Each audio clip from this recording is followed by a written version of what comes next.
Hey, adrenaline junkies. Welcome to Velocity Victims. This is where speed meets chaos. We've got mind-blowing chases, insane stunts, and non-stop action that'll have you glued to the screen, ready to feel the velocity.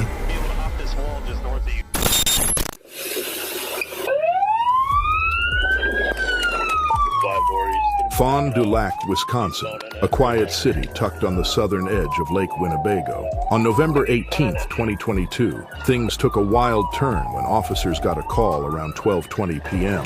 about a suspicious vehicle idling on the side of the road. The caller was close enough to get the license plate, and when police ran it, boom, the car was stolen. We all know how this goes.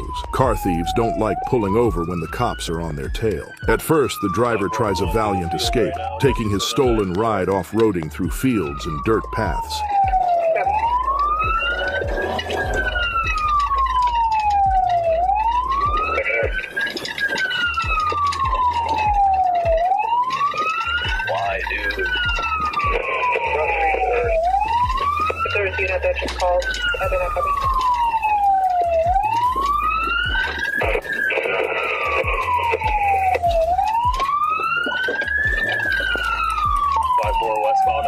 Back on the main road, he pulls ahead, trying to put some distance between himself and the pursuing officers. Then he gets the bright idea to try off-roading again. This time, though, his passenger bails out mid-chase. Probably felt safer in police custody than riding with this maniac.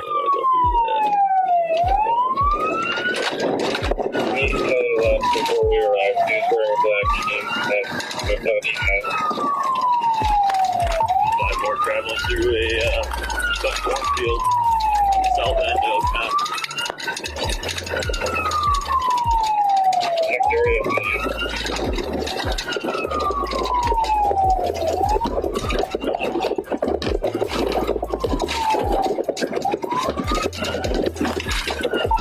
getting locked down here. The passenger's got the door open. Get out here. Tell me get out. Take passenger if they bail. Get him in cuffs. Stay on the ground, do not move. All right, I'm gonna cuff you, stay right there, do not move, okay? All right. I don't have anything to do with this, man. All right, I believe it. Do me a favor, just don't move. All right, bud, we're gonna search you, okay? Yeah. What's in your wallet? No, I see the syringes right there, what is it? Yeah, that's it. I have... When officers questioned the passenger, he gave an innocent explanation for what was happening. As unlikely as it sounded, the story actually checked out. They were just getting the mail, what the passenger didn't know. They were doing it all in a stolen car. Meanwhile, our lead officer stayed glued to the driver's tail. 91, and I'll catch up with 5-4. 5-4, we're going back out on the F. We're going through the farm right now. 541, I said. 156, we good on a pit or no?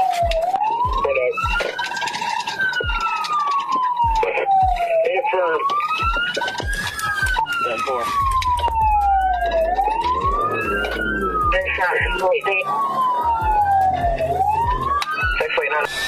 Another 46 waiting on a tone out, but I can find one. So I'm gonna go with 91. Go with him, he's by himself. Breeze, I'm at F, and be anywhere else. Check the area. 91 subject, this is 20, so take a start rubbing up vehicle. 5-4 south.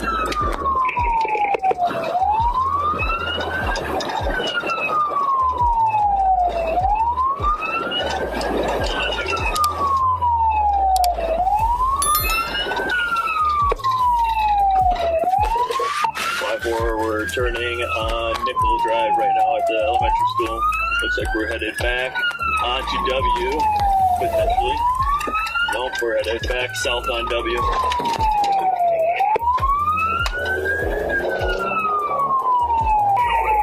to 54, I'm going to try and set up spikes on the north of the UFC. We're going through the high school parking lot right now.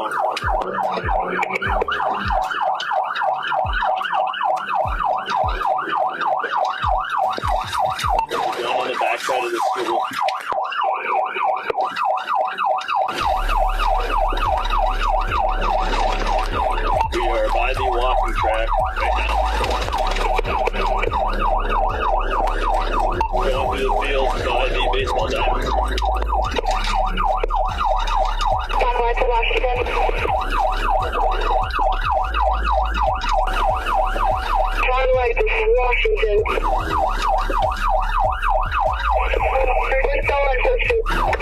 Sheriff 156 and road down there. 5-4, we're through the parking lot of the high school right now.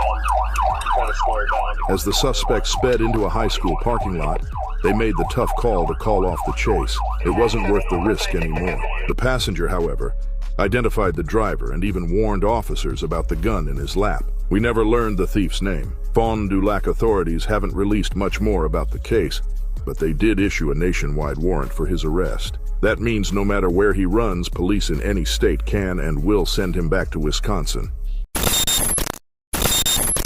It's a scene straight out of a Hollywood action movie, driving through a cornfield trying to escape the cops. But does it work in real life like it does on the big screen? This car thief from Fostoria, Ohio, sure thought it would. It was October 5th, 2024, and police in Fostoria had been chasing down a suspect all week. At 6 p.m., an officer finally spotted the car in a quiet neighborhood, and the chase was on.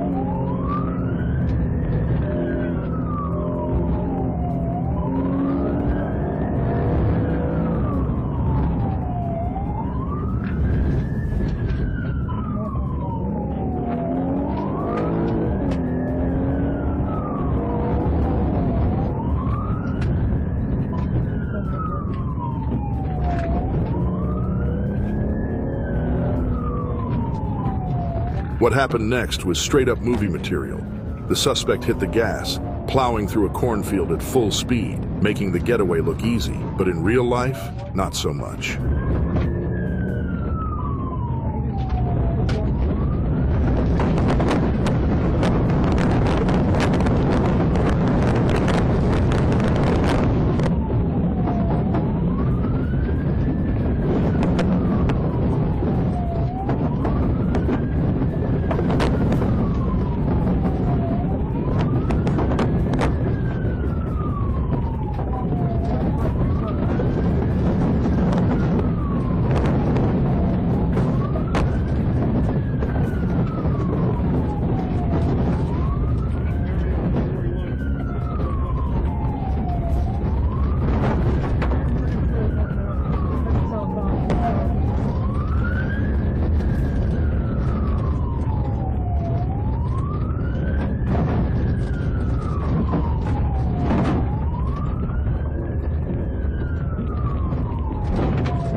The suspect bailed on foot, leaving his female passenger, Shelby Dieterle, to face the music. She claimed she didn't know the driver, but police arrested her and booked her into Wood County Jail. It's unclear whether she was in on the crime or just an unwitting accomplice. Meanwhile, Matthew Aldrich, the 43-year-old driver, wasn't done running. He managed to escape for 37 miles, but was eventually caught in Seneca County, Ohio, on unrelated charges. When police linked him to the stolen car, they knew exactly who they were dealing with. Matthew learned the hard way that running through a cornfield isn't as cinematic as it looks in the movies. Maybe during his time behind bars, he'll come up with a way to turn his real-life chase into the action-packed screenplay it deserves to be.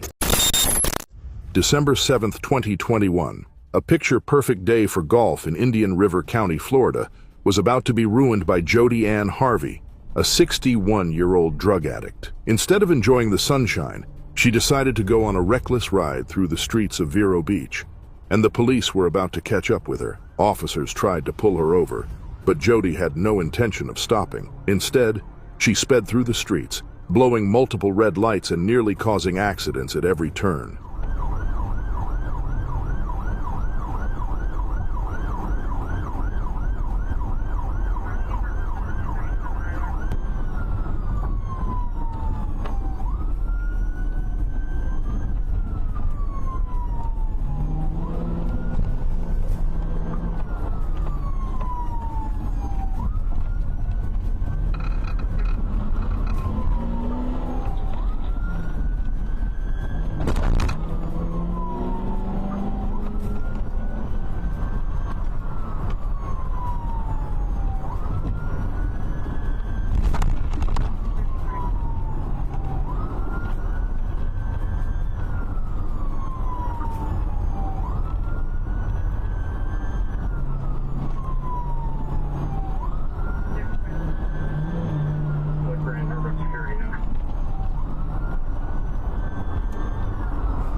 As she approached the Grand Harbor golf course, it looked like she was about to take a swing at more than just golf balls. The golf course gate didn't stand a chance.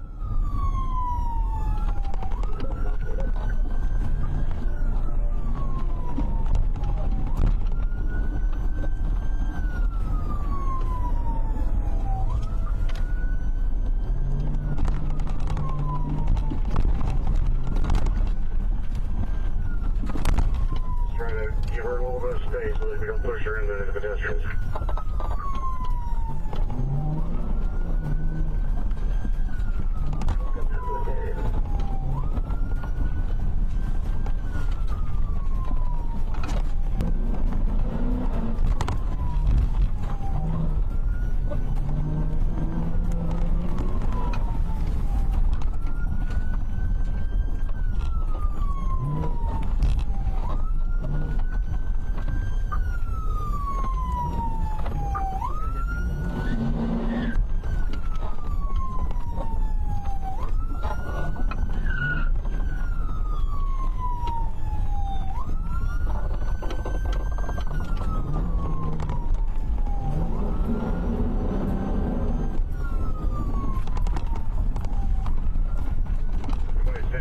Take her out of the car.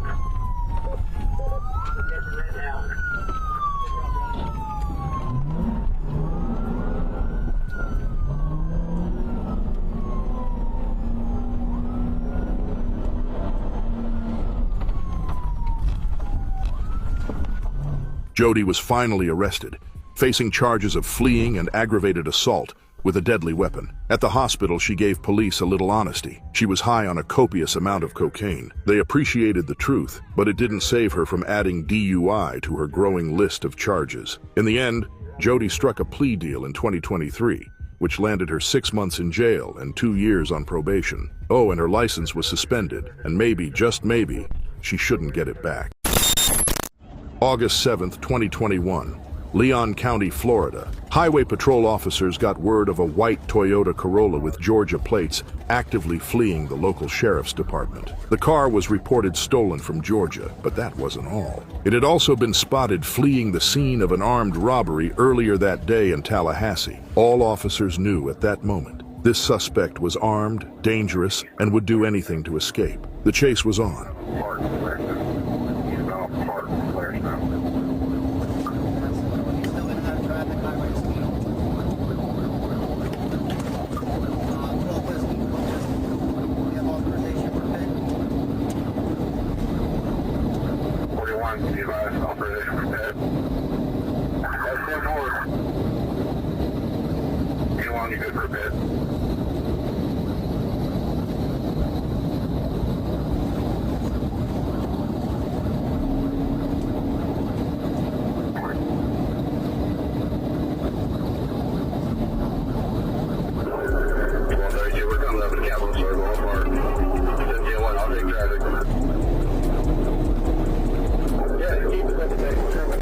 With adrenaline high and the suspect still on the run, it wasn't until officers executed a pit maneuver that they finally got a chance to stop the car. But what they discovered next was a shock. The suspect wasn't some hardened criminal. He was just 16 years old.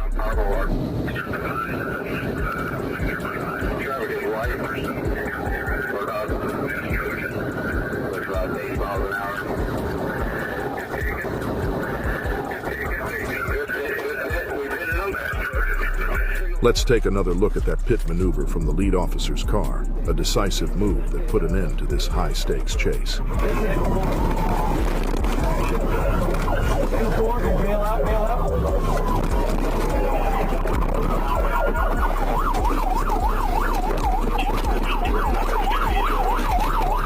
He'd never been to jail before, and it's unclear how he got caught up in this criminal mess. But his age didn't change the severity of the charges he now faced: fleeing, reckless driving, grand theft auto, and driving without a license.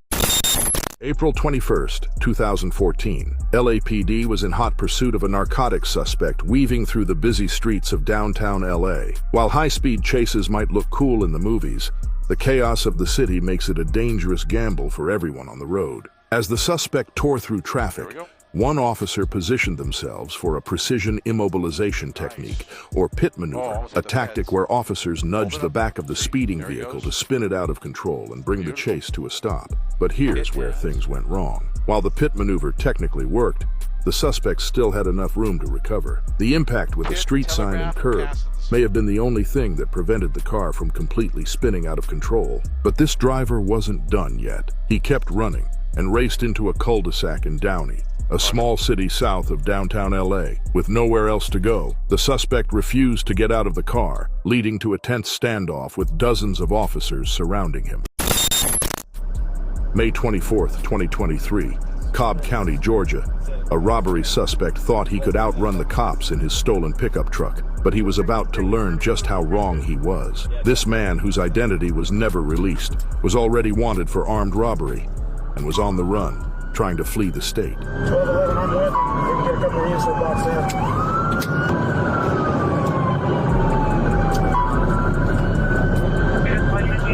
As the suspect weaved through traffic, police weren't far behind, trying to surround him. But things got intense when the I-75 traffic became a mess, with cars blocking the way. The suspect made a bold move, speeding down the shoulder at over 80 miles per hour.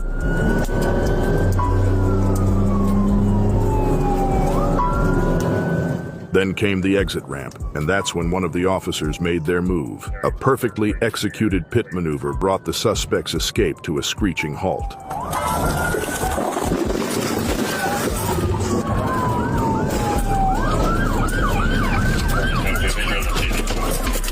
Officers quickly surrounded the vehicle to make the arrest.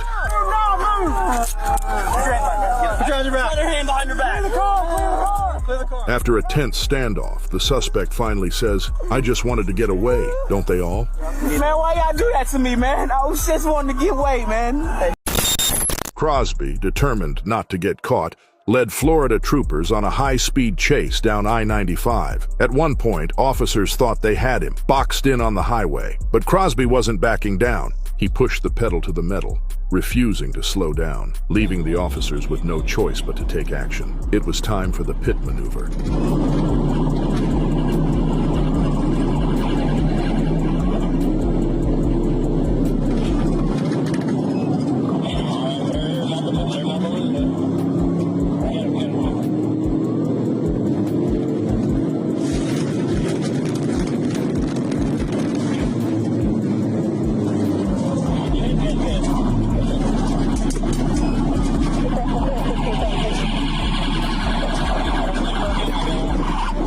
Crosby gives up quickly, but not without one last desperate plea. He muttered over and over how he had just gotten out of prison and had too much to lose. Maybe next time, he'll think twice before falling back into narcotics smuggling. April 16, 2024, US 67, Arkansas. Trooper Mike Ledden was parked on the side of the road when fellow officers radioed in about a pursuit heading his way. The suspect, a red Dodge Ram 1500, speeding northbound on US 67. The driver was wanted for theft of property, but it wasn't clear if he was using his own truck or a stolen one to run from the law, but it didn't matter. Trooper Ledden flipped on his lights and sirens, joining the chase as the Ram sped past.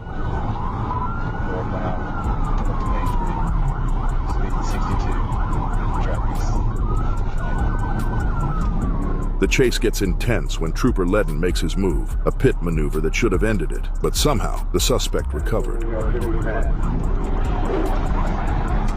It's either a lucky break or he's got some serious driving skills. Either way, he stays ahead for a few more miles, but the real game changer, traffic. The highway ahead clogs up, and the suspect's luck runs out.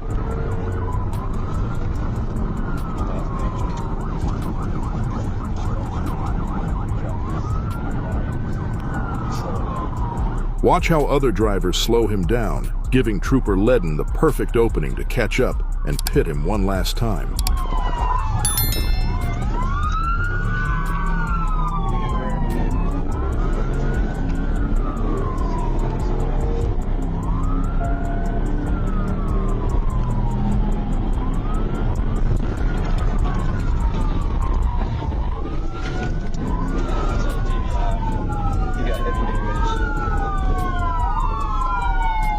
At the crash site, officers found a baggie of white crystalline substance, matching one they discovered in the suspect's pocket when they made the arrest. Though we never learn his name or exact charges, it's safe to say this guy's looking at reckless driving, possession, and felony fleeing. As for the civilian he struck during the chase, they were taken to the hospital with complaints of head, neck, and back pain. Let's hope the next time this driver tries to run, it's with better luck.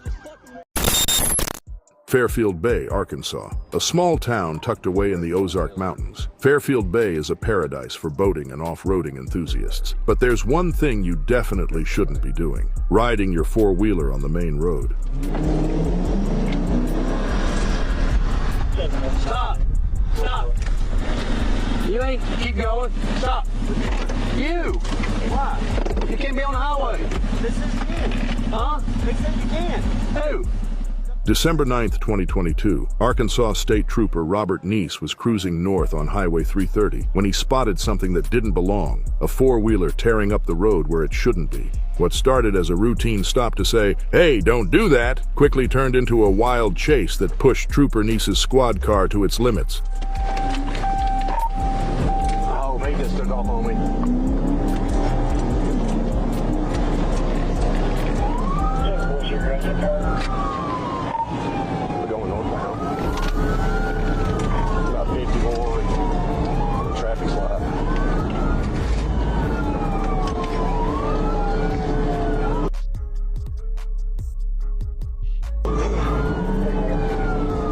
At this point, our suspect must have had a moment of brilliance. He realized he was on a four-wheeler and decided to turn this into an off-roading showdown with Trooper Neese.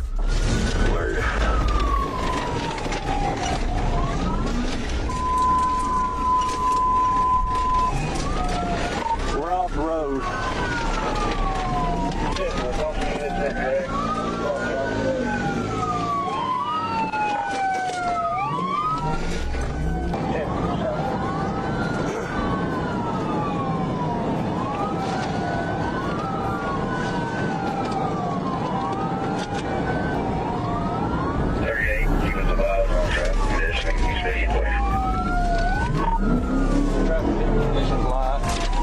Now, let's be real. The ATV is never outrunning a police cruiser on the road, and after ripping up enough lawns, the suspect's gas tank will be empty before he can get away. So, what does he do? He heads straight for the one place he's got the advantage: the off-road trails. It turns out that the guy knows those trails like the back of his hand. That little mistake? It cost Trooper Neese the chase. Once the suspect hit those woods, he vanished.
Trooper Neese never saw him again. The legend says the man is still out there, cruising the forest, looking for his lost hat and gas can. As for Trooper Neese, we're sure the ASP mechanic had a few choice words after seeing the damage to his squad car.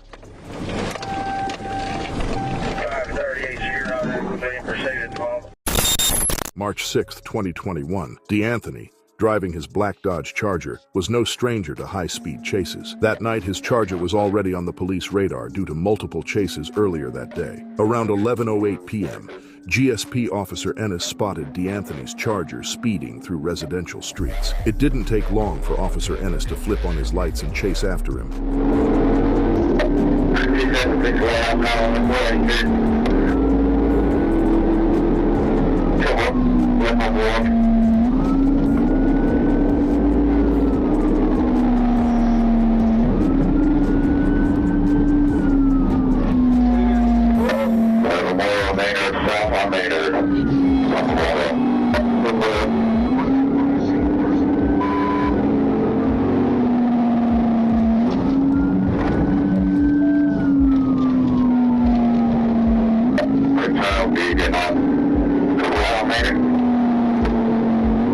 20 west, 20 west.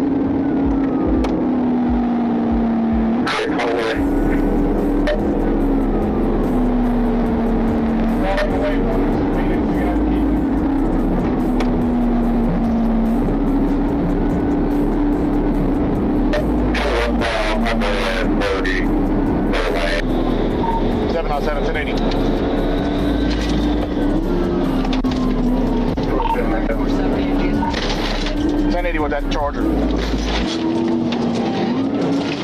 Those speed bumps kept getting in the way, slowing down his squad car and making it tough to catch up. But DeAnthony was proving to be too elusive for the officer. Luckily, there was a police helicopter overhead. It followed DeAnthony through the streets and tracked him until he parked in a side street between some apartment buildings. Get on DeKalb Avenue, eastbound. Running now.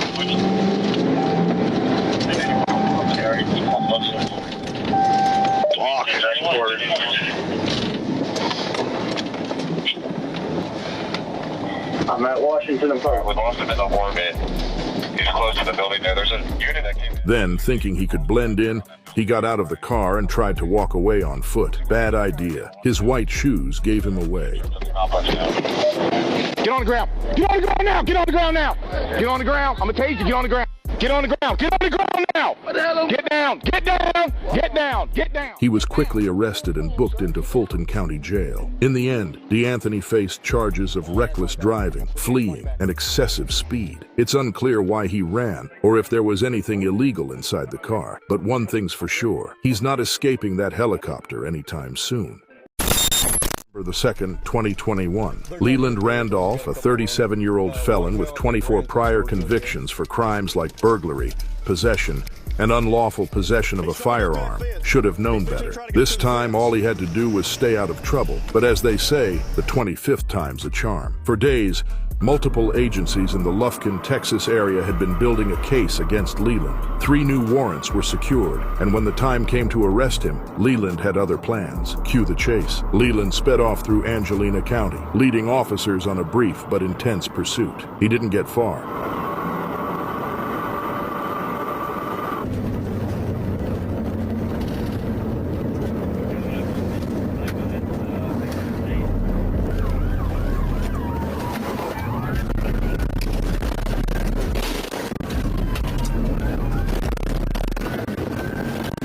Let's take another look at that crash from the trailing officer's perspective. You can see how quickly it all went down.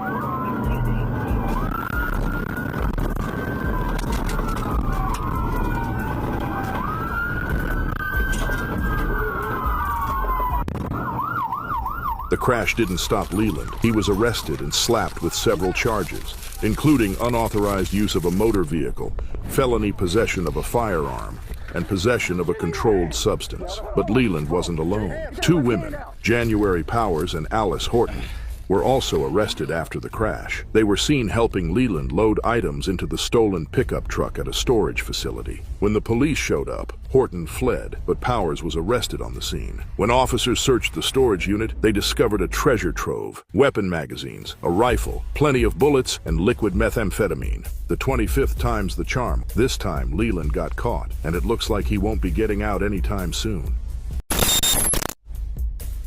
May 6, 2016. In the small city of Greenfield, Wisconsin, 4 teenage car thieves thought they could pull off the perfect heist. They'd stolen an SUV from a dealership, and the chase was on. These kids weren't just joyriding. They were weaving in and out of traffic, running red lights and putting innocent lives at risk. The speedometer hit 100 miles per hour, and things were about to escalate. At one point, one of the suspects fired a gun out of the window, making the situation even more dangerous. Greenfield officer had a decision to make. Do a pit maneuver at those insane speeds and risk everything, or let them get away and potentially hurt someone else. The decision was made. The officer went for the pit maneuver.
The SUV skidded, flew over the median, and smashed into a concrete pole. The car was totaled, but the 4 suspects escaped on foot. Now, here's the twist. One of them was wearing a GPS ankle bracelet from a previous carjacking incident. They weren't hard to find. There was some controversy over whether a pit maneuver at 100 miles per hour was too risky. Police Chief Brad Wendland said it was a judgment call to save lives. He acknowledged that speed in such a maneuver might not always be encouraged, but it's a learning process. And not all police departments allow pit maneuvers. It's all about jurisdiction and training. Officers undergo special training to safely execute a pit if their department allows it. In this case, it was a calculated risk, and it paid off.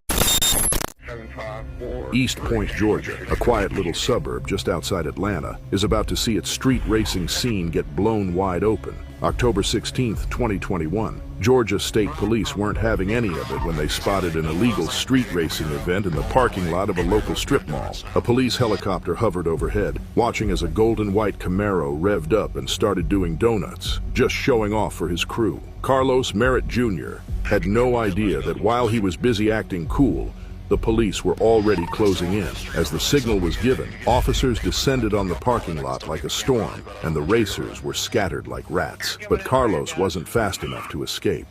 They're splitting. They're splitting. That gold one's still doing donuts, though.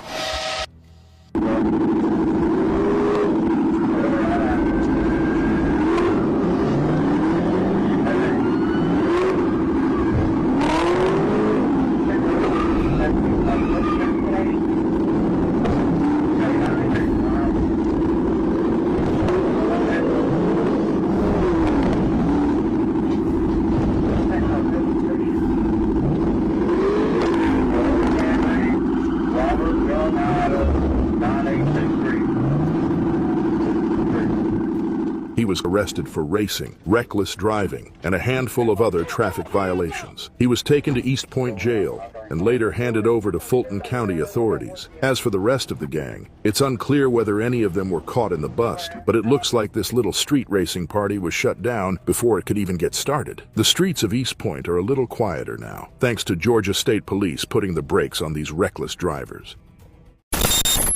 September 18, 2024, Arkansas State Trooper Matthew Price was cruising down North 6th Street in Fort Smith, Arkansas, when something caught his eye. A suspicious red truck speeding toward him. Little did he know, this wasn't just any truck. A red Dodge 3500 had been reported stolen earlier that day in Ozark. Trooper Price spun his car around and hit the lights, but the suspect, 31-year-old Tyler Jones, had other plans. As soon as the lights flashed, Tyler slammed on the gas and took off at speeds well over 100 miles per hour. Trooper Price tried to keep up, but this was just the beginning of Tyler's wild ride.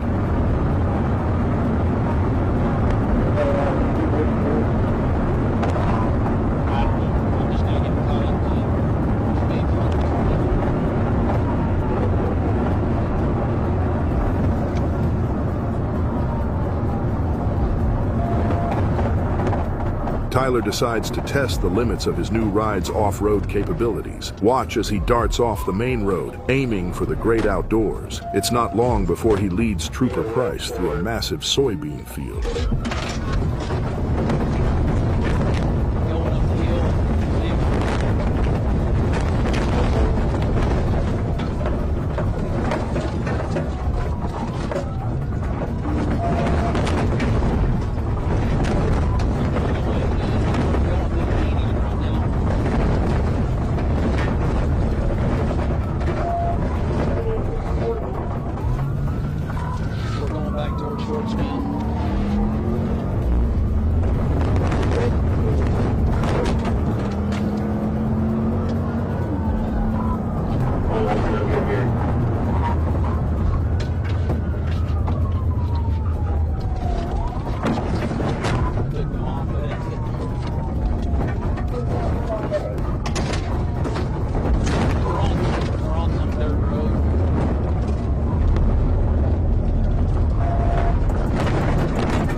Bouncing across the land like a man on a mission.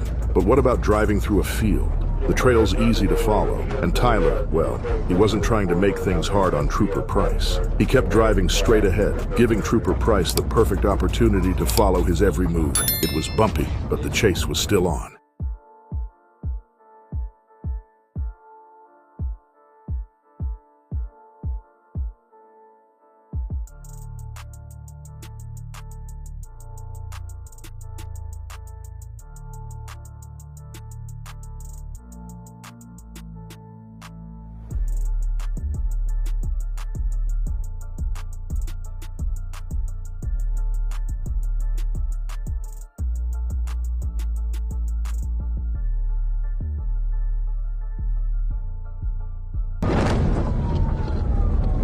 After swerving onto the wrong side of the road, Tyler drove through a gas station where people pointed Trooper Price in the right direction. Through the dust cloud, Trooper Price stayed on his tail, following Tyler's every move onto another dirt road.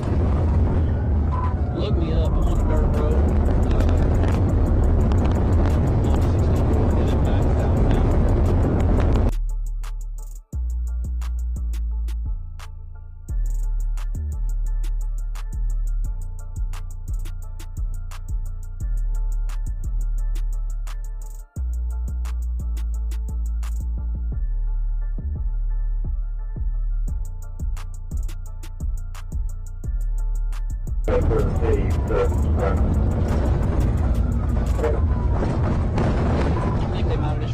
Tyler's ride finally crashed into the Arkansas River. The suspects weren't done, though. They all tried to run for it. Tyler attempted to swim away while his two passengers, 41-year-old Dusty Gregory and 28-year-old Callie Paul, tried fleeing on foot. Trooper Price didn't have it. Backup arrived, and all three were arrested. Tyler, Dusty, and Callie were charged with felony fleeing, possession of stolen property, and resisting arrest. The chase was over, but Tyler's big escape plan, well, that didn't quite work out. September 23, 2024, in Crawford County, Arkansas, Arkansas state troopers are about to face off with two dangerous Florida drug traffickers. They were on the move. Derek Scudder and Matthew Bunch were transporting a huge shipment of meth and fentanyl across state lines, and the chase was on. It all began when Trooper Derek Neidert spotted Scudder's black Chevrolet Tahoe tearing down Highway 64. The moment Scudder saw the blue lights, he knew he was in deep trouble. Prison time for trafficking was a certainty if they caught him, so he put the pedal to the metal and bolted. Scudder pulled off reckless driving maneuvers to keep ahead of Trooper Neidert, but that only made things worse for him. The damage to his Tahoe was so severe it forced him to slow down just enough for Trooper Neidert to get right on his tail.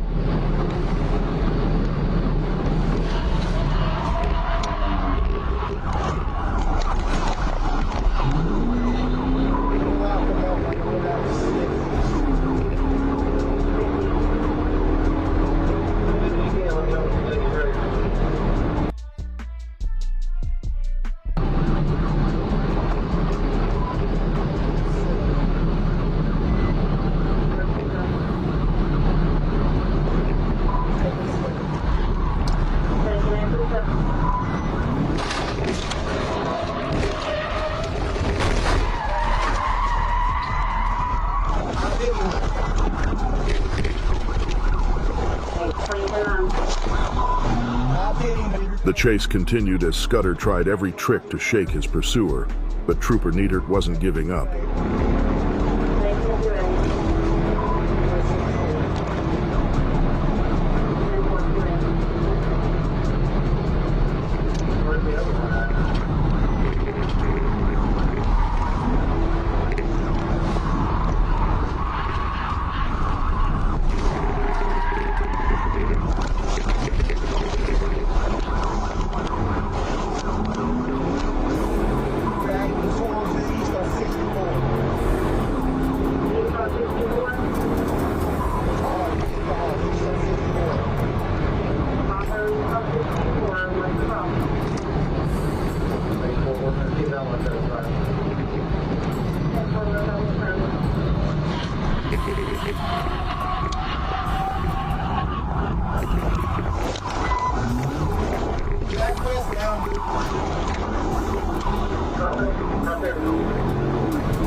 Traffic Sunnyside. Traffic Sunnyside.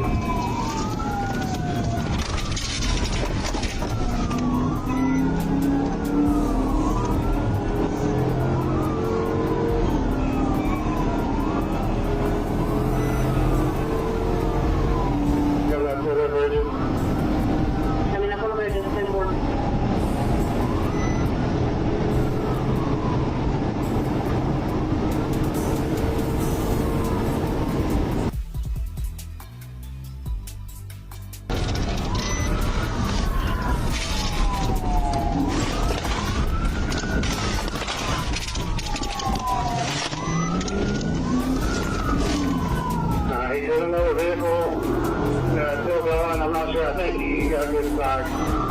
Boston Walmart eastbound. Eastbound Boston Walmart, possible good spot. And another vehicle was involved. He hit another vehicle, light Chevy pickup, right there with the spot. Hit light Chevy pickup, 10-4. Just sit around there. You got all the front tire. Well, the cars and everything.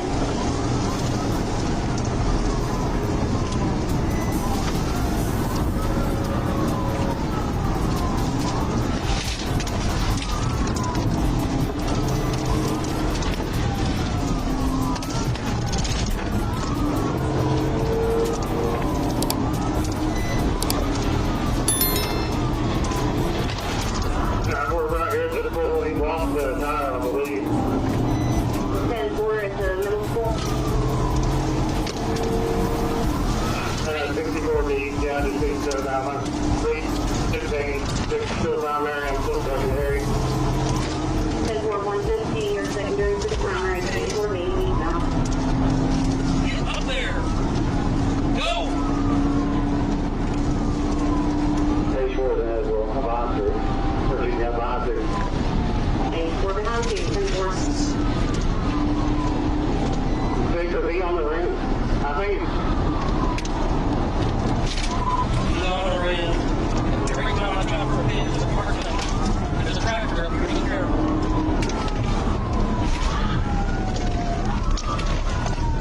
we're making a turn. He's correct out. Copy left out.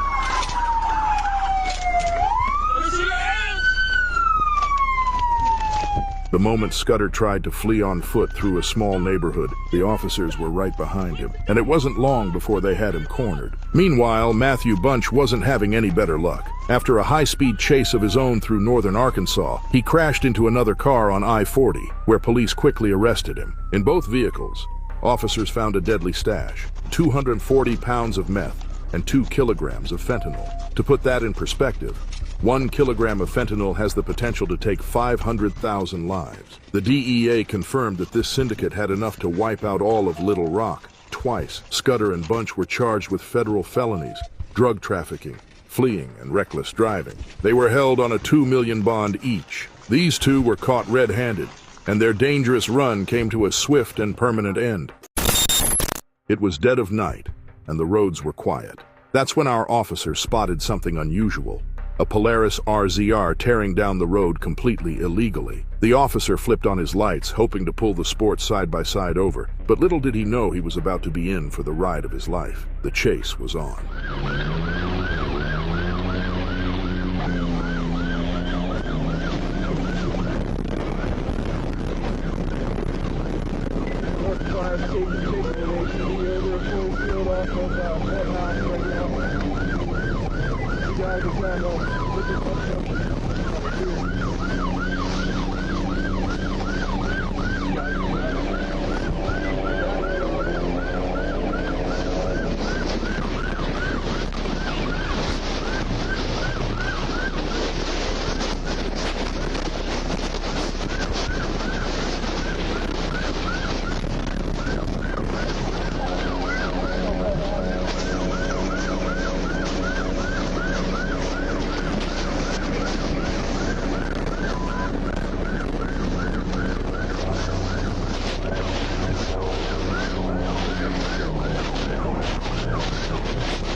The officer quickly realized that his squad car was no match for the Polaris RZR and its ability to maneuver through tight spaces and rough terrain.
The RZR, with its off-road capabilities, easily darted through obstacles as if the road itself were its playground. Our officer wasn't backing down, though. He went on foot, hoping the terrain would slow them down. But the Polaris RZR kept moving, darting past every obstacle like it was nothing. The military uses these machines for a reason. They're tough, fast, and practically unstoppable. The driver and his girlfriend, with a case of Coors Light in tow, had the perfect getaway vehicle, and no matter how much our officer tried to catch them, they just kept slipping away. In the end, they made their escape unharmed and untouchable. The officer gave up the chase. July 18th, 2020. Ohio Highway Patrol is locked in a wild chase with trucker Patrick Berthelo. He's ditched his trailer, blown a front tire, and is still trying to ram police cruisers. But that's just the start. The chaos kicked off in Butler County, Ohio, with Patrick leading officers across multiple counties, barreling onto I-71, then I-275 around Cincinnati.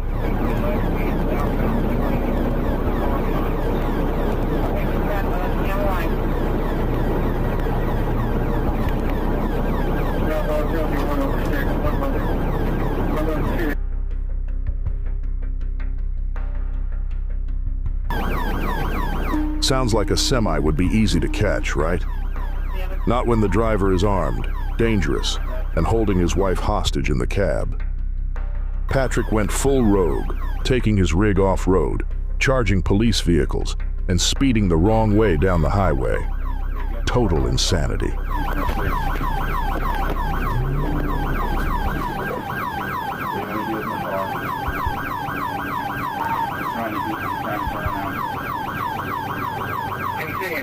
When you are back off of you. Somebody get 6 doors open. Somebody get 6 doors open.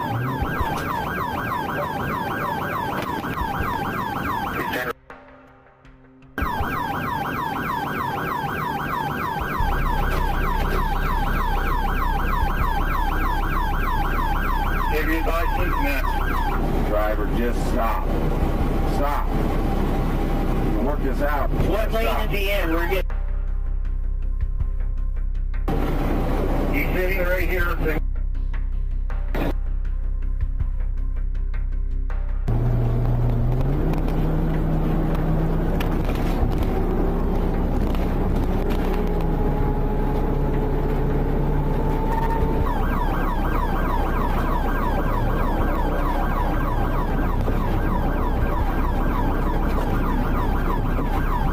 Driver's on the thing with the negotiator this time.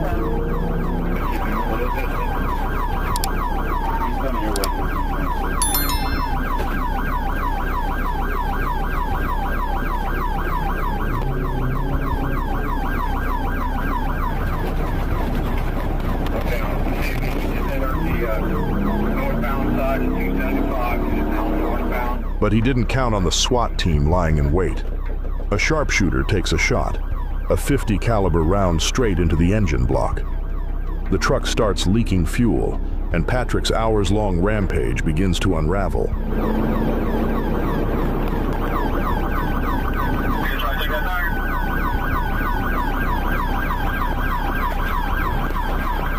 As gas runs low, Patrick makes a desperate U-turn, plows through pursuing cruisers, and even passes the trailer he abandoned earlier.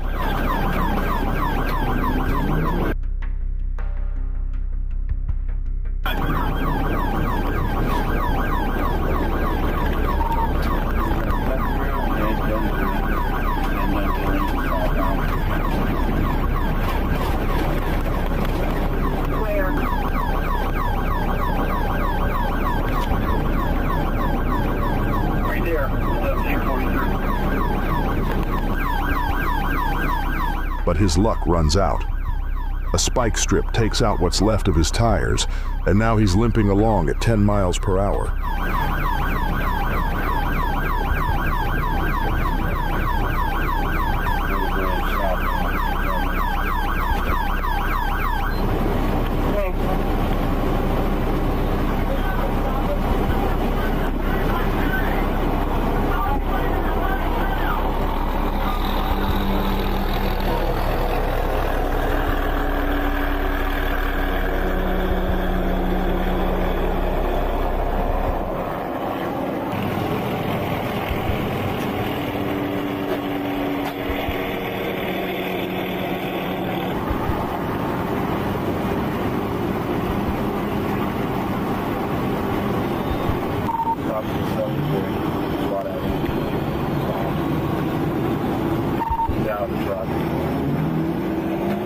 In full panic mode, Patrick finally grinds to a halt, thinking he's been hit. SWAT closes in, and he's dragged from the truck, his chase over at last. The aftermath? Patrick pled guilty to abduction, assault, and fleeing police. His 7-year prison sentence is a long time to think about his highway rampage.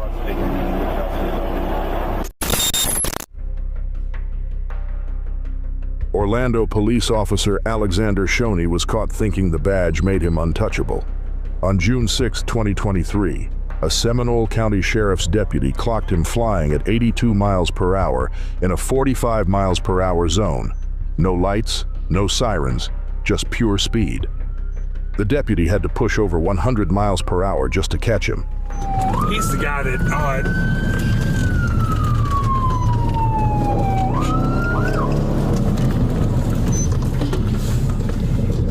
copy down that. Flip on his lights as if to fake being on duty.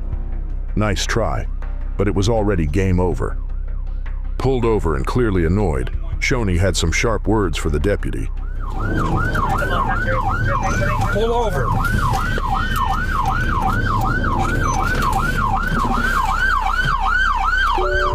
You gonna pull over? Please say a command. Pull over.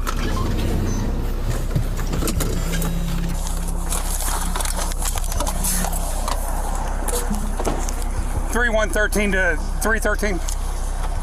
What? Do you? I am going into work, my man.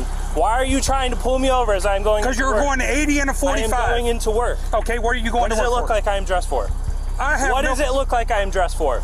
My name is Deputy Hilton, and I see your driver's license. No. Okay. Rather than escalating, the deputy called it in, leaving Orlando PD to deal with their officer.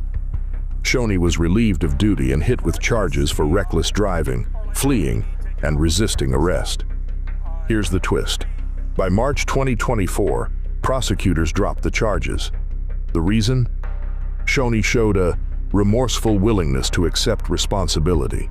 With that, he was reinstated and back on the job. Let's hope he's learned his lesson and keeps his lead foot in check next time. October 11th, 2022.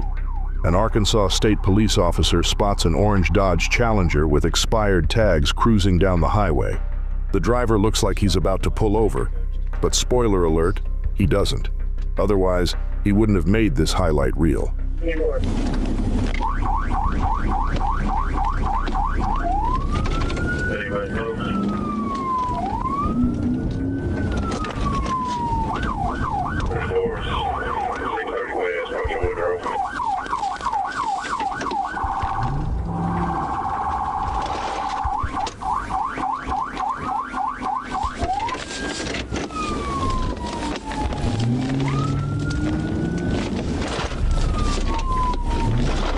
67 Little Rock. He's getting back on 430 south.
Here's the twist.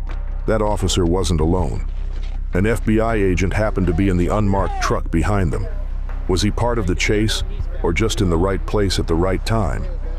We may never know, and neither the driver's name nor charges were made public. Could this have been tied to a bigger FBI investigation?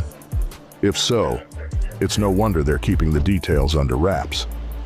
But seriously, what's the bigger crime here?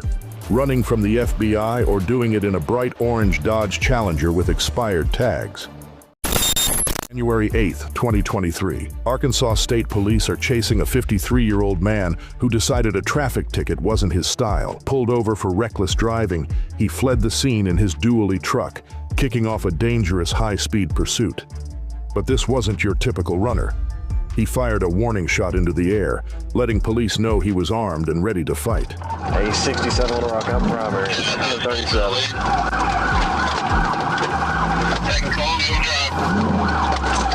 The situation escalated fast. The suspect waved his weapon out the window as officers attempted to ram his truck, but the massive dually held its ground. Racing down narrow two-lane roads at 90 miles per hour, the chase was pure chaos. A 67 Little Rock up 1037 on primary.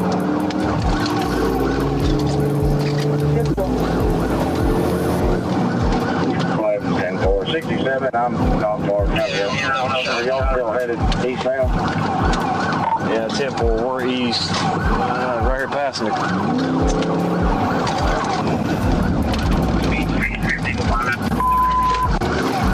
Metal Hill.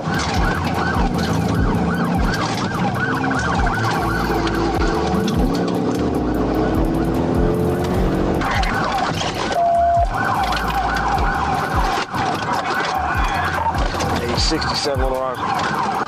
See if Conway get us some spikes. I don't know if I'll be able to hit him or not.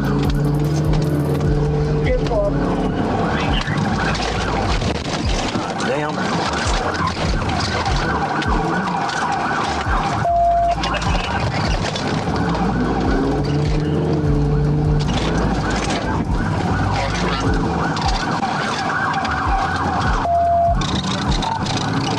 We are east on Oak Street. Speed 45, no traffic.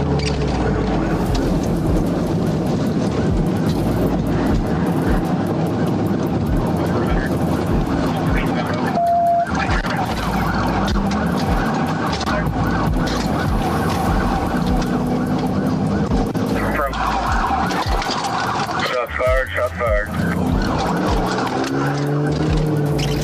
Southeast German. Airfield, notify partner 4.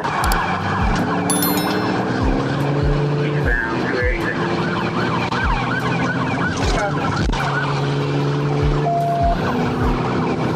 There you go. Still eastbound, past Candy Creek, coming up on Sunflower.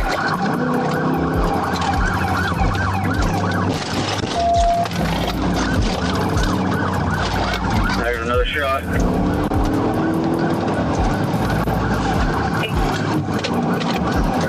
Still eastbound, 300.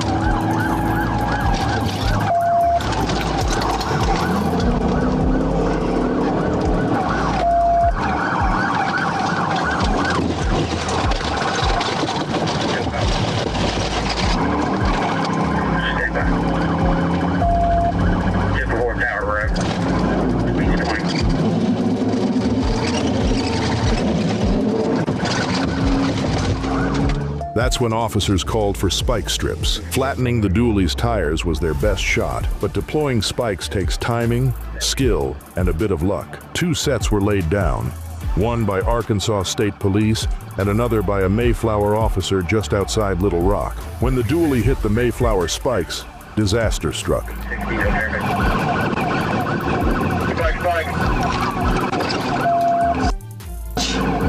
The pull cord snapped, leaving the strips on the road. The result? 1 suspect vehicle and 7 spiked police cars. A record no one wanted to break. Hey, back off a little bit for until we get up here. It's about to break down. Despite the chaos, the dually didn't last much longer. With flat tires, the truck finally crashed.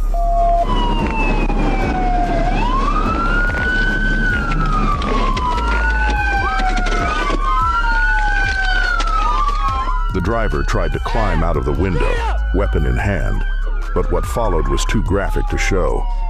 Officers opened fire when he refused to surrender. Though they attempted to save him, the suspect didn't survive. Why he ran that night remains a mystery, but tragically, it was his final decision. Riverside, California, July 25th, 2022. The calm of an early evening shattered with a call about a double home invasion. The suspect, 32-year-old Quentin Jarnell Larks, armed and dangerous. But breaking into homes wasn't enough. He upped the ante by stealing an Amazon truck and leading police on a high-speed chase through Riverside County. Here, one, we're going to take care of that for you.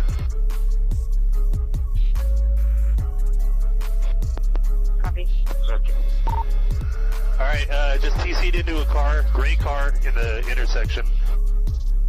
Larks weaved through oncoming traffic, pushing squad cars to their limits. Thankfully, a police helicopter kept eyes on the chaotic scene from above. Despite getting back on the right side of the road, Larks continued wreaking havoc, sideswiping innocent drivers along the way. Just TC'd really bad again into another truck. Vehicle's going to be disabled. We're going to keep an eye on him. He's hopping out of the car, going to go northbound across the freeway. We got him. Be able to hop this wall just north of you guys. 110 on the street. With nowhere left to run, Larks finally surrendered to Riverside Police. He now faces a mountain of charges and a $1 million bail. Thankfully, his reckless rampage didn't lead to serious injuries, but it's safe to say this delivery didn't make it to its destination.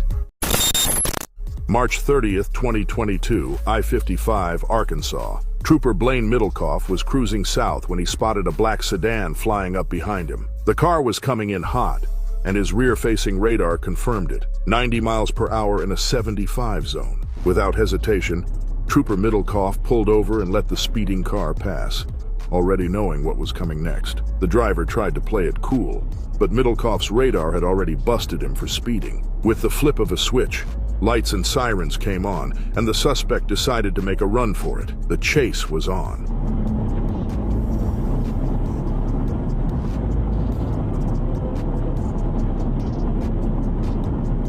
The black sedan shot down the highway, hitting speeds well over 100 miles per hour, weaving dangerously between 18-wheelers. But Trooper Middlecoff wasn't about to risk it all trying to catch up. He played it smart, knowing the long Arkansas highways don't have many turns or exits. The suspect would have to make a mistake. Then, the suspect veered right and took an exit, right into Trooper Middlecoff's hands. The officer closed the gap fast, ready to end this chase for good.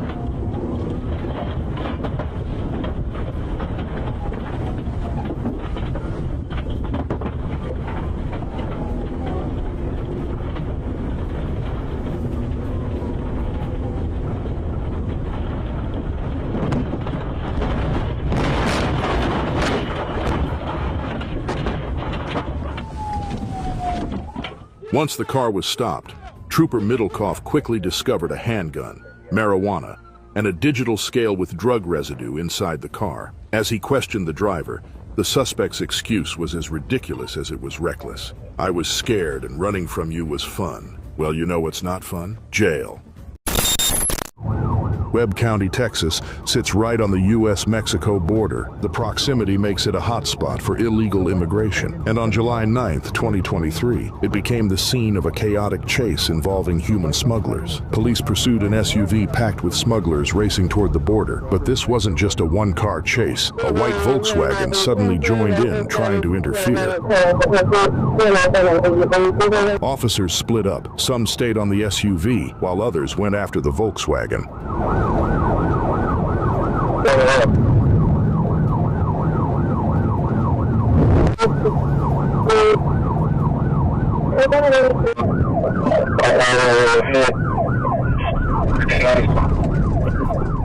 As the SUV approached the Rio Grande, things took a turn. 4 people jumped from the vehicle and into the river. At that point, the chase was called off. Once they hit the water, they were heading straight into Mexico.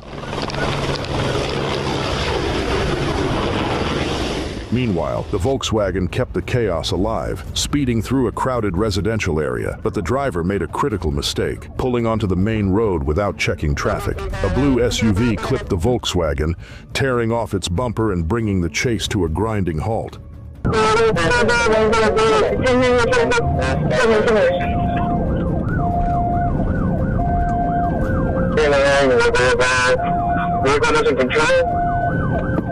The Volkswagen driver was arrested and charged with evading arrest, human trafficking, and interfering with public duties. 2 illegal immigrants were also detained and handed over to U.S. Border Patrol. As for the SUV driver, he made it across the border into Mexico. What happened to him after that is anyone's guess.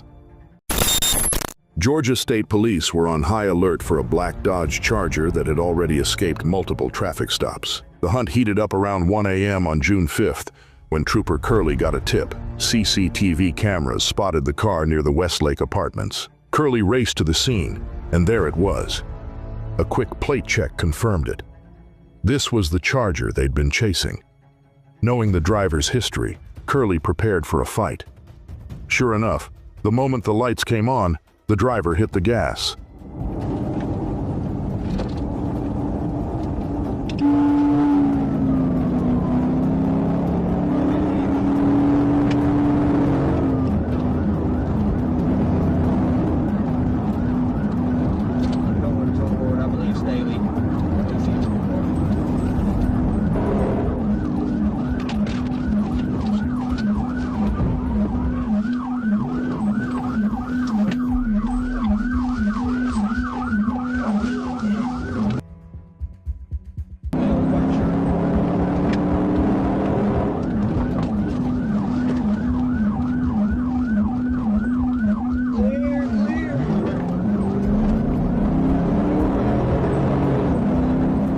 Blowing through red lights and stop signs, the driver put some distance between himself and Curley.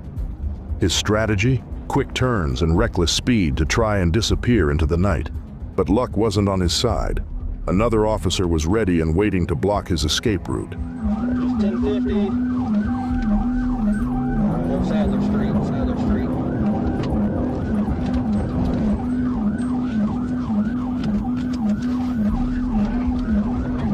42nd Street. Just 1050 to get into a pole about across Hopkins Street.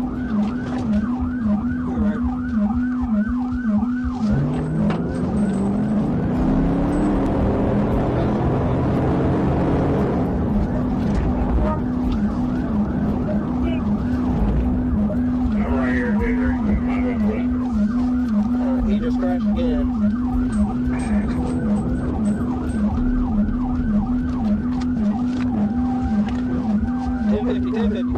When the chase ended, the driver identified himself as 27-year-old John Brown. But here's the catch. A quick Google search turned up nothing. Could this be a fake name? Adding to his troubles, Curley smelled alcohol on John's breath. While the official charges weren't clear, we can safely guess DUI, reckless driving, and fleeing were on the list. One thing's for sure, This midnight run didn't end the way John Brown had hoped. Franklin County, Ohio, 2024. Stolen cars have become a serious problem, but for two Columbus teenagers, it was just another thrill. Did you turn to Clark Road back westbound? Instead of hitting the books, they honed their hot wiring skills. On May 7th, Columbus police got a call about a stolen Hyundai near the John Glenn International Airport. The teens, with a history of car thefts and high-speed getaways, made a bold U-turn and headed straight toward the officers. Fearlessly weaving through traffic and taking sharp, evasive turns, they quickly upped the ante. One police vehicle was already damaged, and it wouldn't be the last. The open road gave them the chance to push their stolen Hyundai to over 100 miles per hour. Up ahead, an officer deployed spike strips. But these teens were ready. Bob and weave tactics made the officer miss entirely. Either they've been watching too many action movies, or they're way too familiar with Grand Theft Auto.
So far, they'd taken out 2 police cruisers and managed to plow through an active construction zone unscathed. Officers following them couldn't believe it. They couldn't even see through the chaos. Yet these teens somehow emerged without a scratch. But every joyride has an end. The teens' reckless run came to a crashing halt when they slammed into a tree. Your job reaches the entranceway to the Cook Stadium. Your left, Mount Street, or southbound.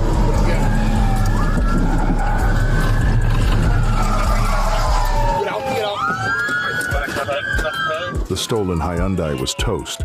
Sides banged up, rear bumper gone, airbags deployed. Both teens surrendered without a fight, likely realizing their luck had run out. Now they sit in juvenile detention, awaiting their next court date. Deputy Chief Dan Kelso put it bluntly, "These teens aren't worried about jail. They've been through the system before and usually walk out the same day. Let's hope this time the message sticks."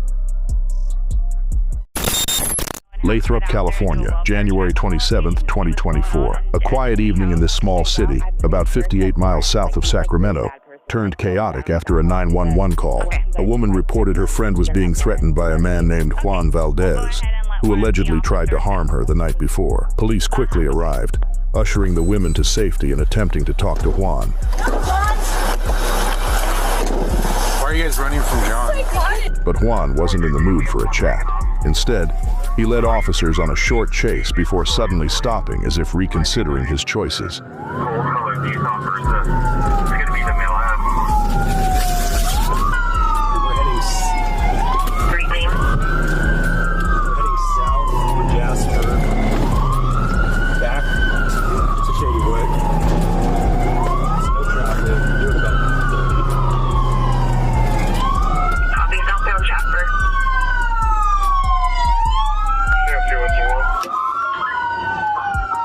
Was he about to surrender?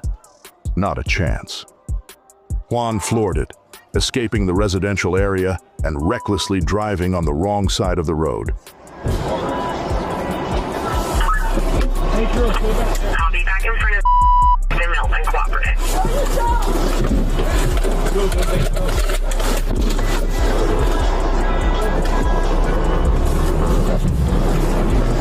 13, we're taking off again. We're going westbound on Shadywood. I'll be westbound Shadywood. Northbound Havenwood. Tried to show some last night.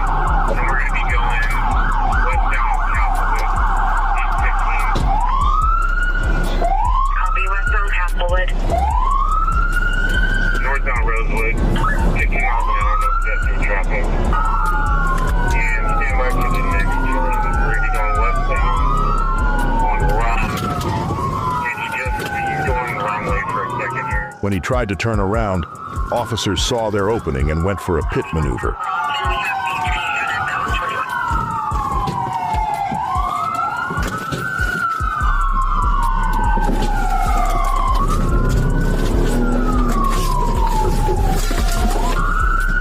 It wasn't dramatic, but it worked, damaging Juan's back right tire and forcing him to limp his way onto the highway.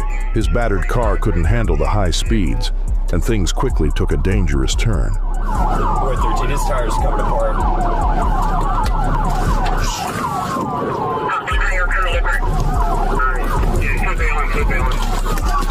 Across towards the median, trying to carjack somebody. I copy. He's booked in a lane and there's units covering once the DOT. He's trying to carjack a victim vehicle, holding on. Due to YouTube's content policies, we can't show you what happened next, but we can tell you Juan became a clear threat to public safety. An officer drew his service weapon, shooting Juan twice in the arm and upper torso. Thankfully, the wounds weren't life-threatening, and officers provided first aid on the scene. Juan tried justifying his actions, claiming his son was a Marine, and he didn't know why police opened fire. In the end, Juan was booked on 5 felony charges, including carjacking and false imprisonment. His parole status only added to his troubles. As for the officer who shot him, he's on paid leave while the incident remains under investigation. February 13, 2023. A 911 call in Los Angeles, California, sets off a wild chase. The caller reported his truck was stolen right out of his driveway. It didn't take long for police to spot the stolen vehicle. But as you probably guessed, this driver wasn't planning to pull over. The thief pulls back onto the main road, cutting off waves of oncoming traffic before barreling down a narrow road where one wrong move could spell disaster. Clearly, hauling a trailer wasn't in his skill set, and when the inevitable crash happened, his escape plan was something straight out of a comedy sketch. 355, are you in pursuit? Roger. 3 seconds. All units on frequency standby. 355 is in pursuit of a code 37. Southbound Flower from 4 this place. Requesting back up here. Supervisor. Hey, stop! Let me see your head! Code 6.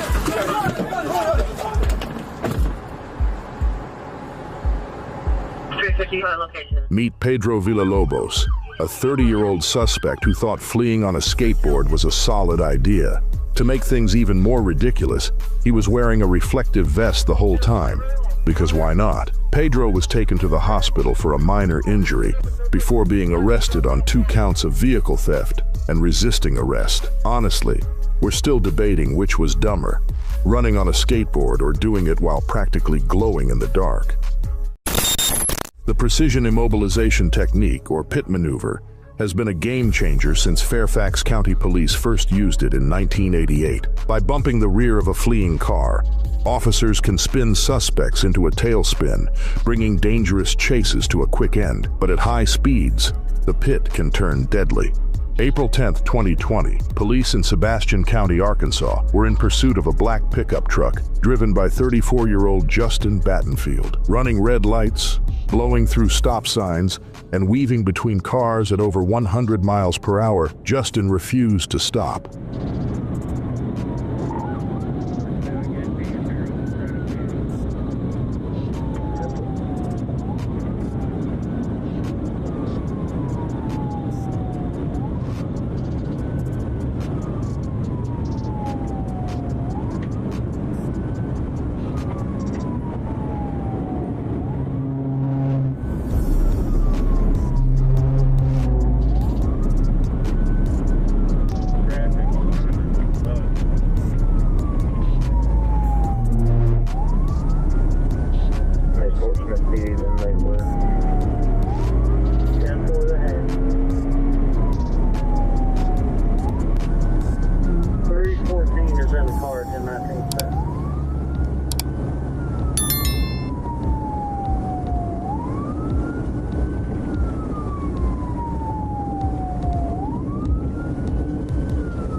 He's going through the line.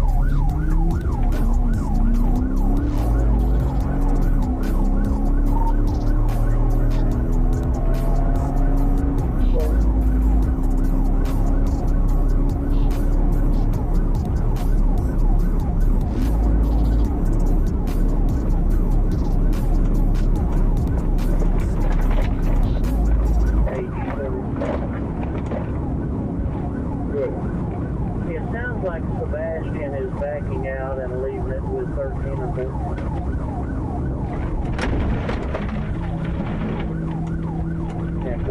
What's the 2014? I'm sorry, 3. Calling it.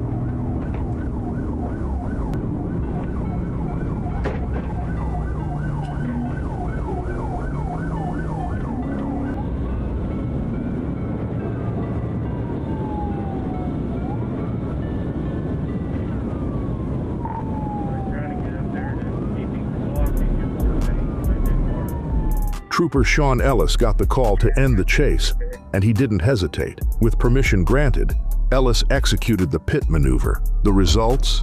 Catastrophic. Justin's truck hit a driveway culvert, flipping violently. Ellis's police cruiser also went airborne, rolling multiple times before landing dozens of feet away. Get up there and get him stopped. If he's driving on the other side of the road, we need to get him stopped. I don't care if he's brake checking you. Just call him stopped as soon as there's an opening.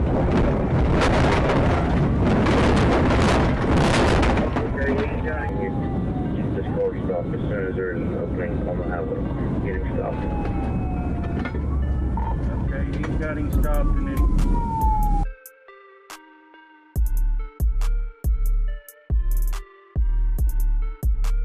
Going ahead and start EMS. Sadly, Justin didn't survive the crash, raising a serious question. Was a pit at 100 miles per hour the right call? An NBC report revealed Justin had just purchased the truck days before. He became one of 30 people killed in pit maneuvers between 2016 and 2020. Justin's family argued that the police could have ended the pursuit differently. They had his plate number registered in his name. Could they have arrested him later instead of risking a deadly crash? So, what do you think about the pit maneuver debate? Is it a necessary tool for public safety, or are there better alternatives? Let us know in the comments below. February 29, 2024, Arkansas State Trooper James Booth is tailing a suspicious silver Mustang on I-30 in North Little Rock. The reason? An altered seal on its temporary tag, and a quick check revealed the tag had expired all the way back in 2022. Trooper Booth keeps his distance as dispatch feeds him more intel, but the Mustang's driver, Marquise Williams, starts to catch on. Paranoid and lane-hopping, he's trying to shake the cruiser. Once he's sure he's being followed, he punches it, and the chase is on.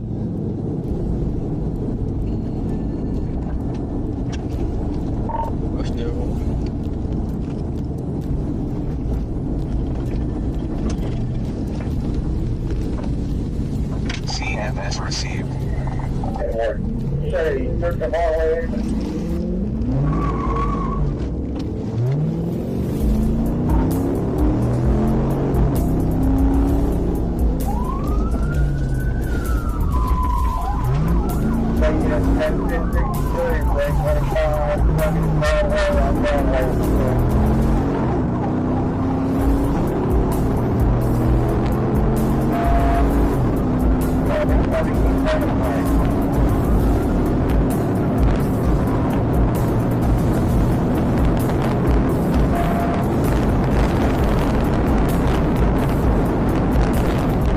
Both cars hit insane speeds, weaving through traffic and leaving civilians scrambling to clear the road. As they race down a hilly stretch, Booth momentarily loses sight of the Mustang, but not for long. Up ahead, Williams loses control, slamming into a signpost that lodges in his tire.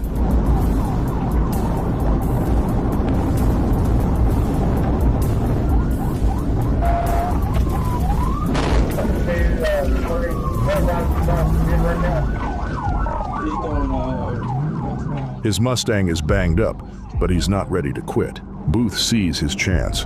One more hit might end this chase for good.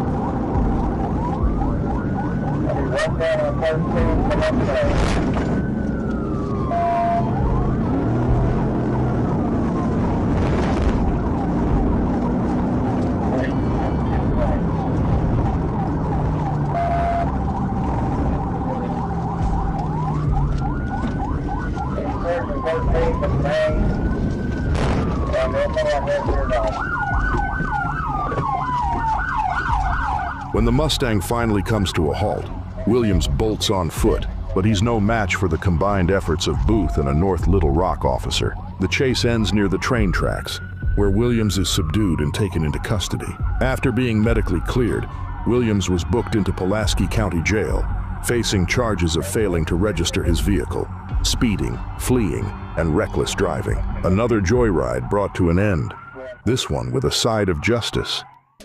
If you're thinking about stealing a car, here's a tip. Maybe pick something with a low profile. Apparently, 32-year-old Chad Murdoch from Cincinnati, Ohio, didn't get the memo. On May 30th, 2023, he went all in and stole a bright yellow school bus in Hamilton County. And guess what? Driving a giant school bus kind of makes you stick out like a school bus. It wasn't long before state police officers and sheriff's deputies spotted the stolen ride, and the chase was on.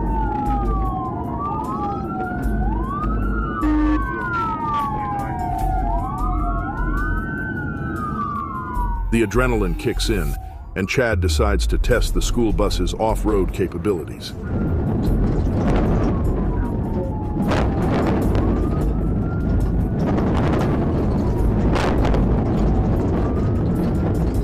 Keeping up with the bus is easy. Stopping it? That's a whole different story. You can't just ram a school bus, and pit maneuvering could put the officers in a whole lot of danger. So, they play it smart, just staying on his tail and waiting for the right moment.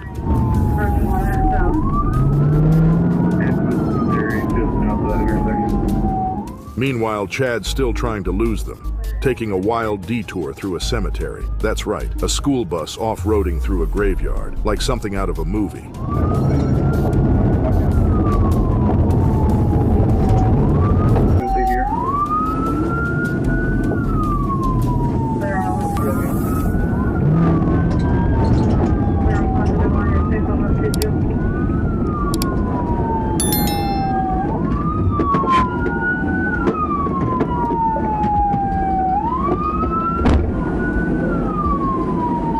And where better for Chad to end his joyride than in the very place he'd spent most of his time, the middle of a rural Ohio farm. Chad Murdoch was arrested and slapped with a laundry list of charges, including criminal recklessness, resisting law enforcement, and of course, stealing a school bus. He also caused damage to several police vehicles and wrecked untold amounts of private property. If only the word discreet was part of his vocabulary. October 1st, 2023. A South Carolina Highway Patrol officer is speaking with a woman about a hit and run when she spots the suspect's truck. Moments later, the Toyota Tundra speeds off. Without missing a beat, the officer jumps into his cruiser and gives chase. Just take it off on me. The Tundra takes off, convinced it can outrun and outmaneuver the squad car. Watch as the suspect takes things off-road, kicking up clouds of dust to block the officer's view. For a split second, he's driving the wrong way on Route 26 before veering back onto the highway, hitting speeds over 100 miles per hour. What's your speeds in traffic? Light, he's stuck. There's 250 in my car. Get out the car! Stop the car! Way on 26.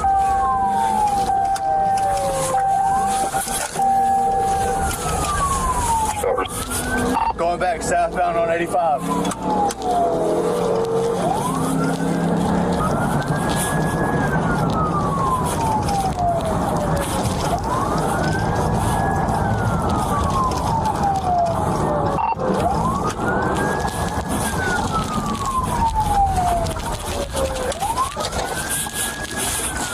Southbound.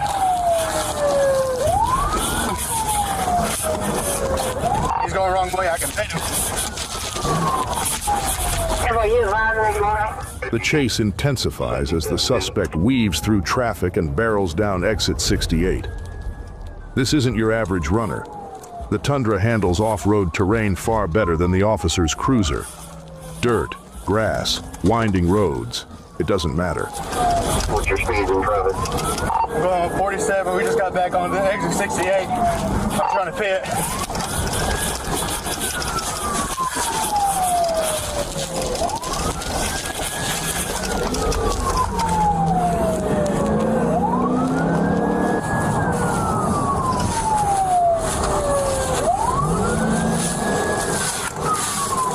Taking it right on Fort Prince Road, going south.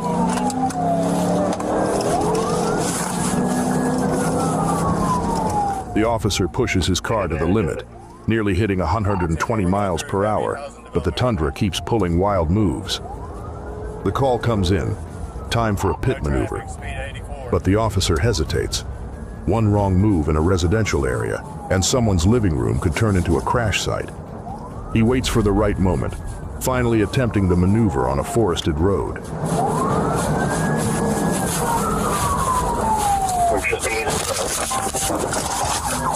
1050. But it doesn't go as planned. The failed pit maneuver damages more to the officer's car than the suspect's truck. Now, with his vehicle barely hanging on, the officer knows the chase is at its breaking point.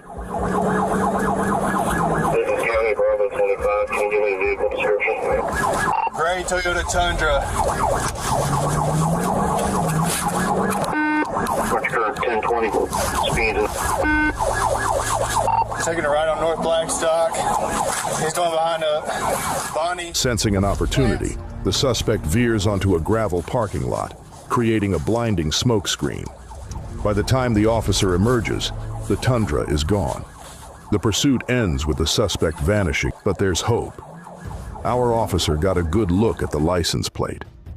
If the truck isn't stolen, it's only a matter of time before justice catches up to this reckless runner. April 26, 2016. Doral, Florida. This small city, about 14 miles west of downtown Miami, has seen its fair share of crime. Could have prepared the Doral Police Department for what went down that day. A call came in about an active police chase, tearing through Miami-Dade County, and this time, the suspect wasn't your average criminal. The guy was driving a stolen flatbed truck with a forklift hanging off the back, like a maniac. It was like something out of a bad action movie, except this was real life, and he was driving like he didn't care about anyone's safety. And here's the kicker. He was never going to outrun the cops in that thing. So what's the plan? Make things as dangerous as possible to get the pursuit called off. Well, that seemed to be exactly what he was going for. Things really heat up when traffic starts piling up.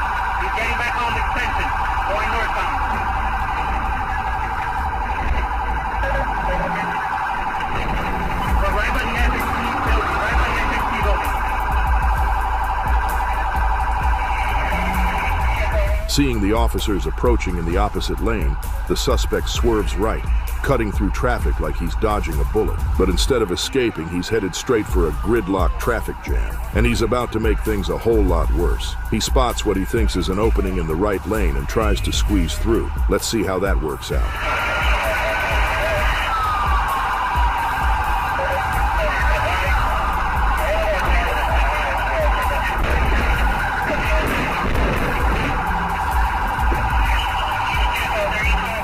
It's a miracle he didn't cause a massive crash. According to the police report, the suspect was eventually arrested after a brief scuffle, but the police never released his name or what charges he faced, so we're left to guess. What we do know, he rear-ended a police car and even tried to run over an officer earlier in the pursuit. Given everything, this crazy Florida man was likely facing some serious jail time. Okay, we got now. February 26, 2019, started as just another day on the job for Lieutenant Edward Schillig of the Franklin County Sheriff's Office. But what followed was a tragic turn of events. While patrolling Route 33 near the Fairfield line, Schillig spotted a 2011 Chevrolet Cruze speeding down the road. Without hesitation, he flipped on his lights and sirens, initiating a chase in his marked police SUV, with other officers preparing spike strips ahead.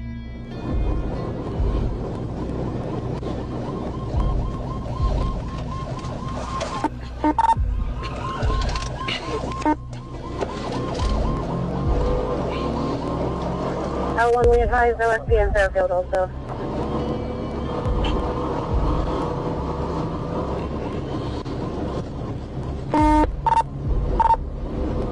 L1, we're going to be westbound. He made a U-turn, almost hit me. We are now westbound at 88. Copy, they made a U-turn, they're westbound now at 88. Steady westbound on 33.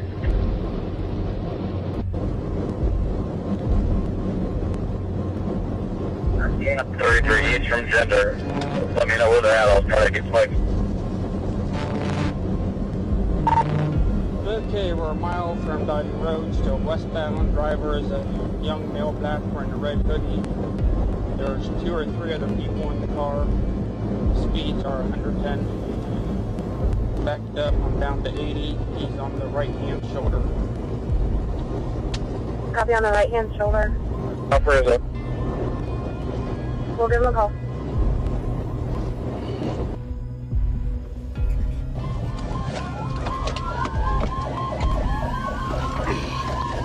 Alright, you got spiked.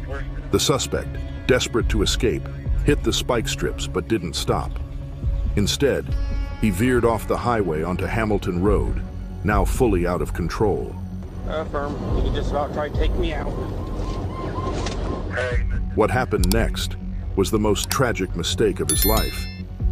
Due to the nature of the footage, we won't show the moment of impact, but it's enough to know that the driver struck an innocent 61-year-old man, Arthur L. Smith III, who had no idea the chase was even happening.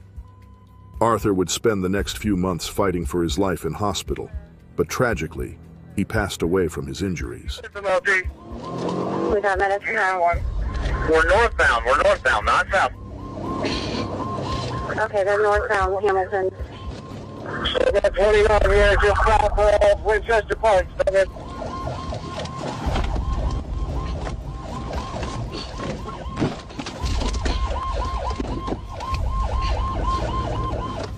The driver, a 16-year-old named Ramadan Muridi, was quickly identified, and he wasn't alone. Along with him were 4 passengers, all aged between 12 and 16, which, combined, barely made them older than the man they had struck. It was later revealed that the teens had stolen the car, along with dozens of credit cards, and were headed to Florida when the chase began. In juvenile court, Ramadan's passengers were found guilty and sentenced to 1 year's probation, a $100 fine, and 24 hours of community service. As for Ramadan, he pleaded guilty to vehicular homicide and was sentenced to 10.5 years in prison. A tragic reminder of how one reckless decision can shatter multiple lives in the blink of an eye. April 1st, 2017, Palestine, Texas. A small town about 100 miles southeast of Dallas became the scene of one of the wildest stunts you could ever imagine. Meet 18-year-old Armando Vinaja, a teenager who thought an April Fool's prank was best served with sirens and flashing lights by stealing an ambulance from the Palestine Regional Medical Center.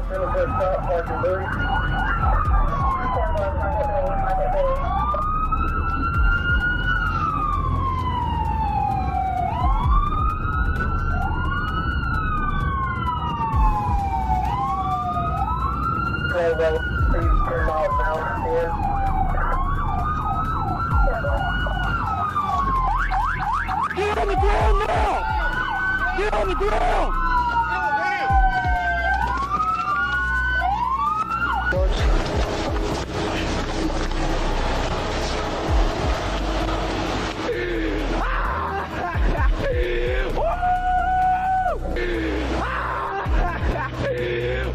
Armando was practically grinning. Seriously, who steals an ambulance and finds it funny? In the end, Armando was charged with driving while intoxicated, reckless driving, and resisting arrest. He was held on a $115,000 bond and arraigned just a few days later. What happened next? Well, the details are fuzzy, but one thing's for sure. Hopefully he learned his lesson and stopped stealing ambulances. 2023, West Allis, Wisconsin. Officers are tailing a red Kia SUV that was recently reported stolen. The suspect, however, had other plans. As soon as the officers flipped on their lights, the driver hit the gas, and the chase was on. The suspects didn't take it easy. They led police on a wild 3.5-mile pursuit through red lights, stop signs, and busy intersections. But here's the kicker. Wait until you hear how old the driver was. So the speeds are only like 50 right now, crossing Lapham.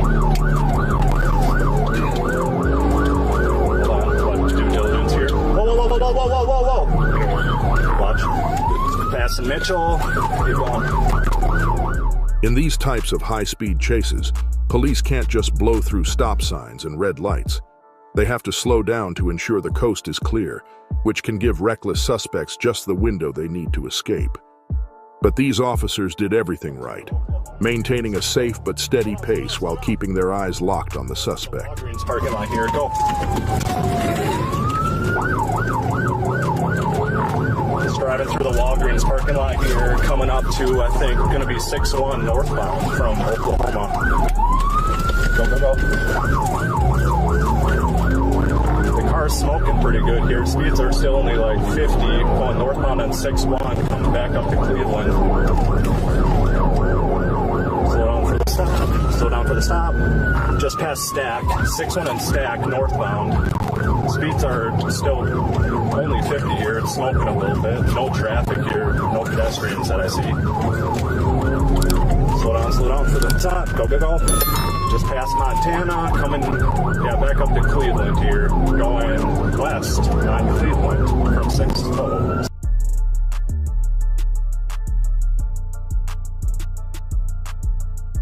Now, the Kia driver wasn't just speeding, he was pushing that SUV to its absolute limit. You could even hear one of the officers say the car was starting to smoke. And then, just as they passed an active construction zone, the car went up in flames. Even with the engine flaming out under the hood, these suspects kept going. They were clearly in no mood to stop.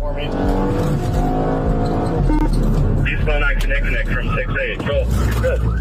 But luck wasn't on their side forever. The chase finally came to an end, and the officers moved in to arrest the trio. Here's where it gets wild. The driver was just 14 years old, and his 2 passengers were only 15. All 3 came from Milwaukee, just 6.5 miles away from West Allis. After the arrest, the case was handed over to the Milwaukee County District Attorney's Office. What happened next? That part's unclear. But here's hoping these teens turned their lives around and stopped stealing cars for good. September 17th, 2022, Platteville, Colorado. Officer Pablo Vasquez is just doing his usual thing, pulling over a pickup truck on County Road 38. A 911 call reports that the driver, 20-year-old Yareni Rios, is waving a gun out the window like she's in an action movie, speeding down the highway. Backup rushes in, and the officers position themselves behind Vasquez's SUV, ready for a high-stakes arrest. But here's the kicker. Neither officer notices that their squad car is parked right across active train tracks. Yep, you heard that right. Talk about a ticking time bomb. What's going on? Why am I being... To be extra cautious, they place her inside Vasquez's SUV while they search the pickup. I see a car seat. It took her a very long time to pull over. But as they inspect the truck, something's off. You can hear a train's whistle growing louder and louder, approaching fast. By the time the officers realize what's happening, it's already too late. In a flash, disaster strikes. Who is that, Hart? No, that's Tom check. Oh my god.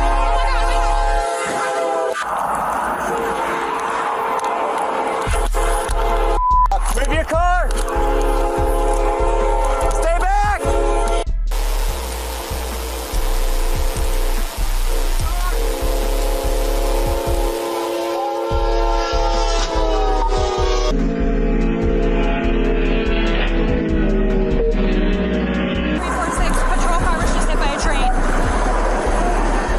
The officers sprint to the crash site, a few hundred feet away, adrenaline coursing through their veins. When they get there, all they find is a mangled police SUV, yet somehow Yareni is still alive inside. Reports later revealed that Yareni suffered a traumatic brain injury in the crash, but the real twist comes next. She successfully sued the cities of Platteville and Fort Lupton for a jaw-dropping $8.5 million. It looks like those police departments have some serious updates to make to their training manuals, starting with never park on active train tracks. January 1st, 2021. Trooper Dakota Davis kicked off the new year with a bang during his first shift. He received a call about a pickup truck actively fleeing the Arkansas State Police, and without missing a beat, he flipped on his lights and raced down Route 167 West toward Little Rock. After a few minutes of heart-pounding high-speed driving, Trooper Davis caught up with his fellow officers and took the lead in the pursuit.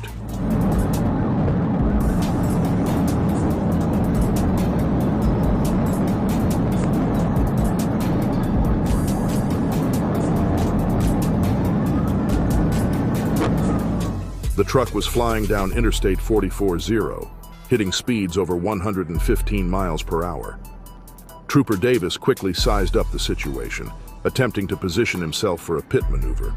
But with other drivers in the mix, he had to back off and play it safe.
But as it turns out, the chase was about to end in the most unexpected way.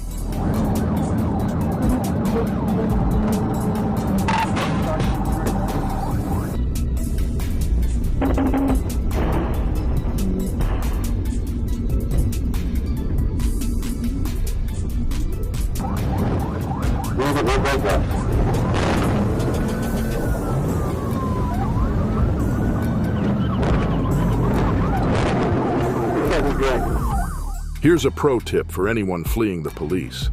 Stop signs don't budge. The truck driver tried to blow through one, and it did some serious damage to his escape plan. Unfortunately, we never learned the driver's name, nor did we find out why he was running in the first place. And here's the real mystery. Why were his hazard lights on the entire time? Maybe it was his way of saying, "I'm running, but I'm trying to be courteous about it." We'll never know. If his New Year's resolution was to get arrested by the Arkansas State Police, then congratulations, sir. You nailed it.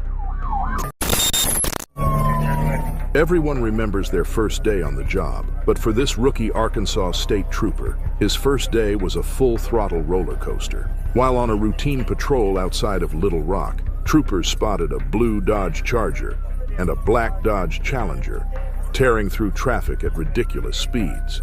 Both cars were overtaking vehicles and weaving without signaling. Classic signs of a street race about to go down. It was time for the cops to step in and break up this reckless showdown. While a few officers chased the blue Charger, our rookie trooper decided to stay on the tail of the black Challenger. Westbound on the wheel cut off.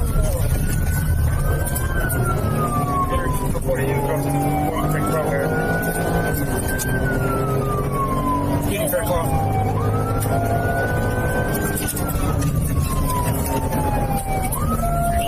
How do you like your first day? I love it. You go north now. You have no one else say. That's great.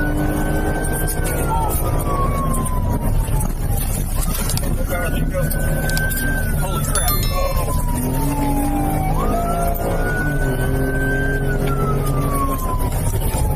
Oh, shoot! Oh.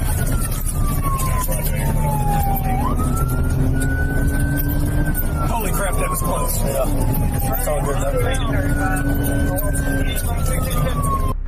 The rookie sees the Challenger cut through a gas station, and that's when he pulls off a smart move, trying to head the suspect off before things get even crazier. How you doing? How you doing? How you doing?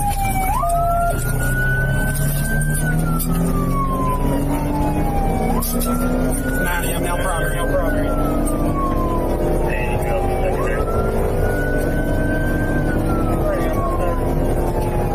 You bring that Charger around, bring it. Oh my God. Whoa, clear.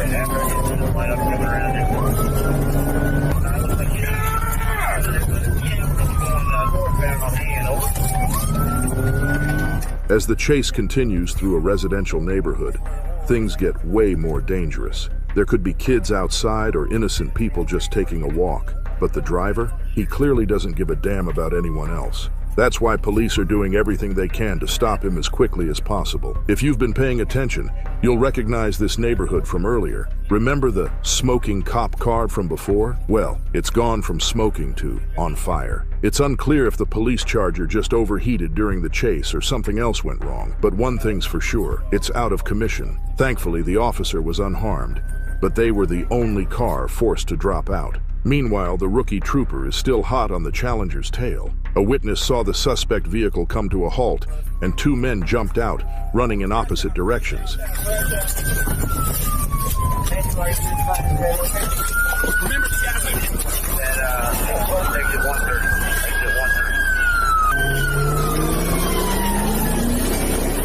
One of them bolts north, and the rookie trooper jumps back in his car to give chase. Get on the ground! In the end, 20-year-old Jadarian Benton was arrested after police found the key fob for the stolen Challenger and a stolen gun in his pocket. As for his buddy, the police never caught him. The official report describes him as a light-skinned male with medium build and medium-length hair tied in a ponytail. Talk about a first day on the job. This rookie cop's not forgetting this one anytime soon. The day after Christmas 2023 in Mauston, Wisconsin, a small town in Juneau County, police responded to a trespassing call at the Quality Inn Hotel. A man, claiming to be Richard Irvin, refused to leave his room after his credit card was declined. He was set on staying the night, no matter what. The following day, when police showed up to escort him out, Richard suddenly told them his name was Catton and that he was just a guy down on his luck. He handed over an ID with the name Catton on it, but the photo, not even close. Something smelled fishy. A quick check on Richard Irvin revealed that he had several active warrants out for his arrest. 10-4. Do you have a driver's license or ID on you? I do, but I have hold on a second. Okay. So do you have your driver's license or ID or something? I just told you I lost my wallet. That's why I'm having these problems. I have the license, but yeah, I'll take a look at that. That's fine. That's all I need. Oh, for what? Because I have to identify you. For why? Because I'm here for a trespassing complaint now at this point. It's a trespassing. Yeah, because you were supposed to have been out yesterday. You stayed in a hotel without paying. They gave me permission. They said we're working out, and that lady got upset. Okay. That's not what the manager said. I just need your ID so I can. I gotta find it. Okay, that's fine. This is just I really am pushing my time here. 1 second. If you were pushing your time, you would have been out yesterday when you were supposed to. On the north side of the building in the park. As backup arrived, the officers tried to get him out of the car, but Richard had other plans. He wasn't sticking around for this. He's starting to get a little chirpy. Okay, I'll have you shut the car off and step out for me. Whatever.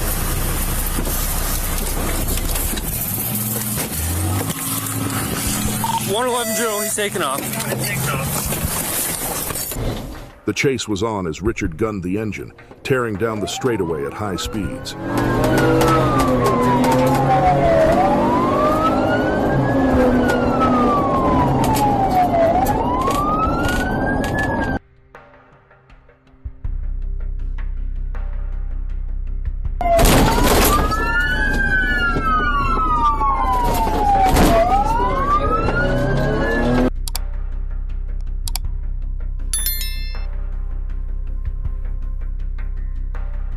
But then, out of nowhere, he slammed on the brakes. And just like that, the high-speed pursuit turned into a dangerous game of bumper cars.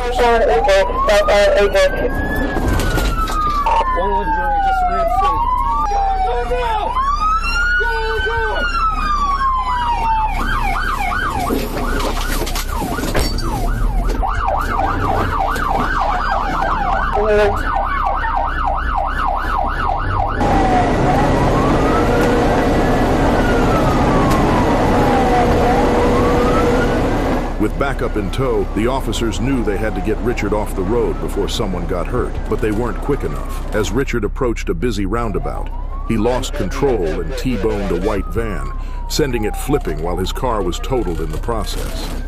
As for Richard, the only place he'll be checking into now is Juneau County Jail. He was arrested and charged with reckless endangerment, felony bail jumping, and resisting arrest.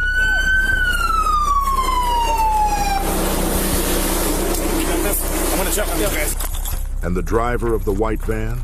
He was lucky. Just a banged-up shoulder and some confusion, like he didn't even realize he'd just been in a car accident. An ambulance arrived on the scene and treated him for minor injuries, but thankfully, he walked away from it. You want to sit down somewhere? No, he's okay. Glasses. Just going back on. Skegness, England, a charming seaside town in the East Lindsey district of Lincolnshire, home to around 21,000 people who enjoy breathtaking views of the North Sea. On sunny days, many head to the Pleasure Beach Fun Fair to take a spin on the roller coasters or try their luck at carnival games. But on August 19, 2022, the excitement wasn't coming from the fair. It was from a high-speed police chase. It all started when police in Skegness pulled behind a man driving with fake tags. They attempted to pull him over, but this bloke had other plans. He hit the gas and bolted. Now let's be real. Police chases in the UK are a whole different game compared to the US. Oh, they're coming to a stop. Instead of ramming the suspect off the road at the first opportunity, UK officers stay in constant communication with their supervisor, calling out each move, assessing the risks, and determining how much force they're allowed to use as the chase escalates. If this were in America, the officers would have probably rammed this guy's car into oblivion by now. But in the UK, the chase keeps rolling on. Right, Roman Bank, go ahead, look. He's had a temporary loss of control. He's doing you. Just don't do contact, don't just hold on. We are Old Roman Bank, now towards Ingermales. Subject vehicle does have damage to it. Was, again, high risk, back down to medium risk. The suspect heads straight for the Pleasure Beach Fun Fair, where things were about to get a whole lot more dangerous with all the pedestrian traffic. Pedestrian traffic is high. It's a right into a car park. But then, something unexpected happens. One brave man inside the carnival decides to lend a hand in stopping the runaway. It's a bit shaky, but you can see that this unsung hero moved the metal fencing in front of the suspect like makeshift spike strips. The already damaged tire finally gives, and within moments, the driver's escape is over. Heavy pedestrian traffic, we're trying to give him some space, stand by decamp. And within moments, the driver's escape is over. Police arrested the unnamed suspect and discovered he was driving on a suspended license. He eventually pleaded guilty to driving while disqualified, dangerous driving, and driving without insurance, resulting in a 14-month jail sentence.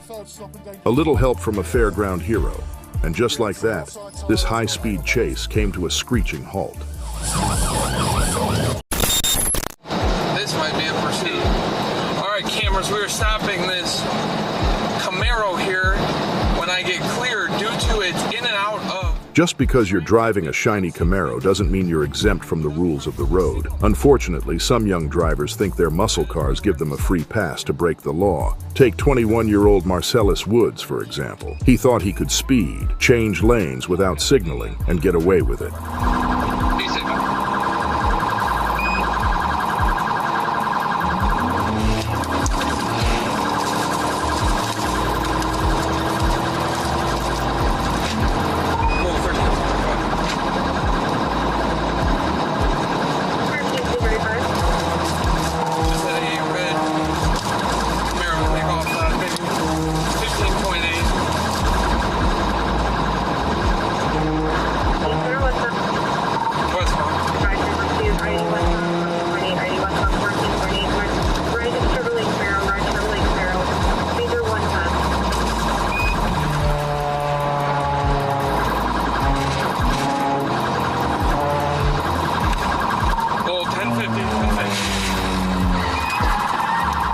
Start 1052, 14.0.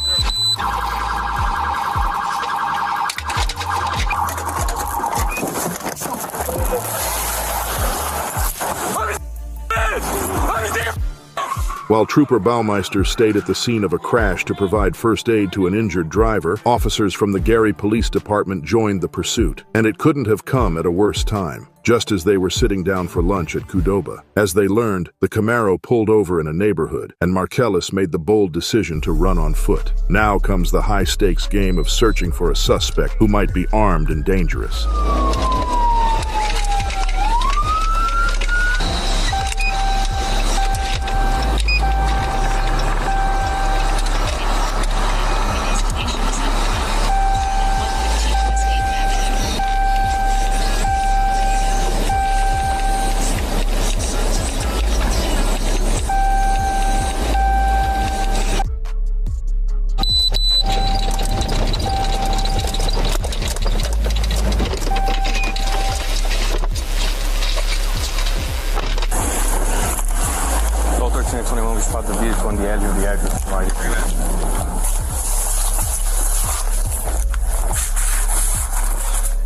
It didn't take long before one of the officers spotted Marcellus sprinting through the neighborhood. A foot chase ensued, and after 14 nerve-wracking minutes, police deployed a taser, finally stopping Marcellus in his tracks. What are you running for, huh? Because why? He's trying to kill you right now. Who? I swear to God. Who trying to kill you?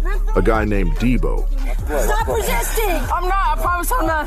This dude named Debo.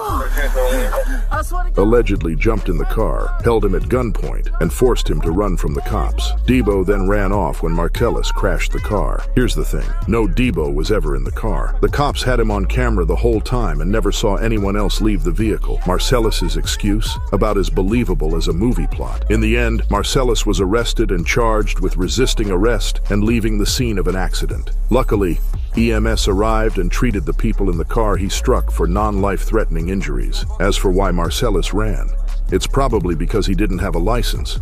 And just to put your mind at ease, no ferrets were harmed during the chase. May 25, 2021, Georgia State Police got word of a stolen van with fake license plates spotted leaving Savannah. Not long after, GSP Trooper Williams spotted the van heading east on I-516. He flipped on his lights and sirens, expecting to pull the driver over. But instead, the driver did what any runaway would do. She hit the gas, and the chase was on.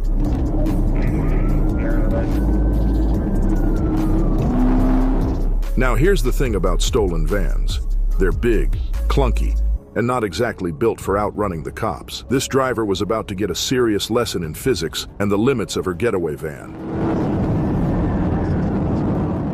The woman behind the wheel? None other than Melinda Flakes, a name Georgia State Police knew all too well. Her rap sheet stretches back to 2011 when she was just 17, getting into trouble for sneaking out of a police cruiser's window. Fast forward a decade, and she's graduated from sneaking out of cars to stealing them. But today, she was driving a paint van. Yeah, you heard that right. A slow, clunky paint van. Not exactly the getaway car of a master criminal.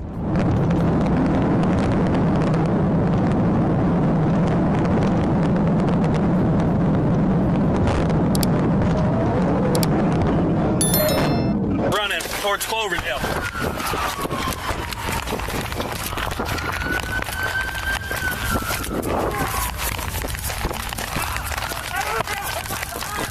Get on the ground! Okay. You're on my stomach. I don't care. Stop resisting and we'll get you off your stomach. Okay, breathe. Okay. Breathe. Stop, dude. Come on.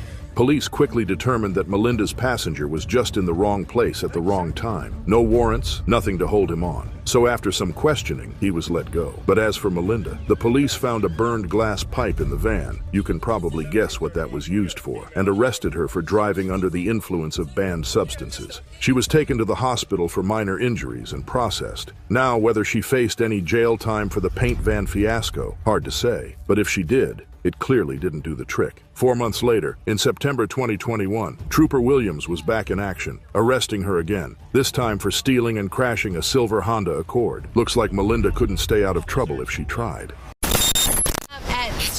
It's midnight on March 20th, 2018 in Tulsa, Oklahoma. Police pull over 36-year-old Angie Frost after spotting her driving a stolen vehicle. As officers cuff her, Angie calmly explains that her friend Steven lent her the car to help move some things. She swears she didn't know it was stolen. While the officers search the vehicle, one of them stays behind to hear her side of the story. And that's when the switch flips. Angie suddenly offers to work as an informant. Maybe she's making it all up. Either way, Tulsa PD isn't about to let her walk free. Things are about to get much worse for Angie. Turns out Angie wasn't legally allowed to drive any vehicle, let alone a stolen one. Over 11th and Garnett, is that what you're telling me? I told things. I mean, I don't know if that's the correct term. Are you in regular contact with somebody, a detective, or are you just talking about you've talked to patrol officers before about stuff? No, it wasn't patrol officers. Okay, so it was some detective or something? It was the one in charge. I don't know what they're called. In charge of what? Over it was the No, I'm willing to do it. When one officer announces she's going to jail, they put her in the passenger seat of the squad car, thinking the worst was over. But hold on, the story's just getting started. While the officers discuss the stolen car, Angie's still in the cruiser, chatting non-stop about other crimes around Tulsa, like she's the queen of the black market. When that doesn't get her anywhere, she shifts tactics and pulls off a move nobody saw coming. Keep your eye on Angie after the officer shuts the door. She might not have stolen the first car, but she's about to steal the cop car.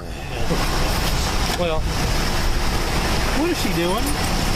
Trying to steal your car. Stop! Stop! Don't shoot! Stop! Stop! Don't shoot! Southbound on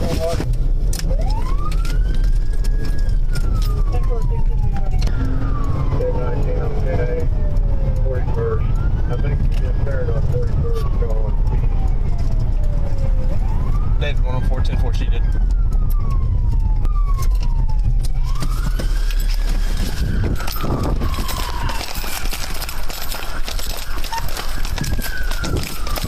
Where'd she go? Is that her right there? There she is.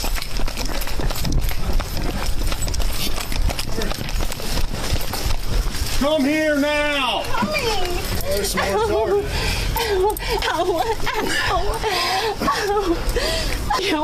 You stole a police car in front of 3 police officers. I've seen some stupid stuff, but my gosh. We saw you do it. No, you didn't see me do it. I did. He did. You didn't. Hard to steal models. If she can get out of there. Not even mad. Angie should have stayed quiet from the start. While the officers were discussing charges near the stolen car, they even mentioned how the charges might not stick. If Angie had just kept her mouth shut, she might have gotten away with everything. But no, she was arrested and charged with possession of a stolen vehicle, grand theft auto, and resisting arrest.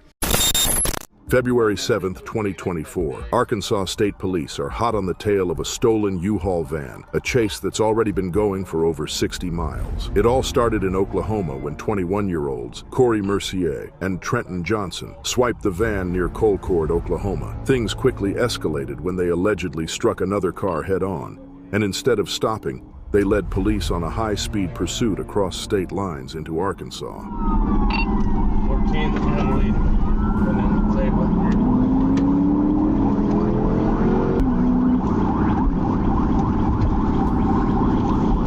Eastbound through Barrington, one's primary. Copy eastbound Barrington, flight on 1's primary.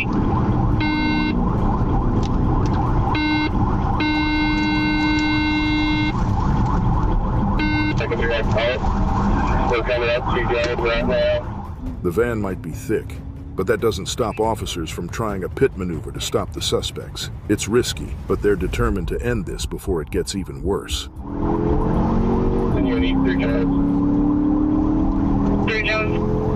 Our officer puts his own life on the line, making daring moves to stop these men before they seriously hurt anyone.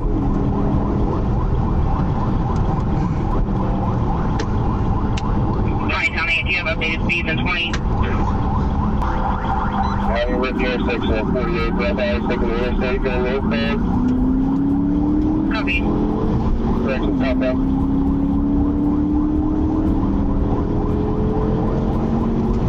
Copy, copy. Go over the TVR now. No, not yet. We're southbound here, TVR.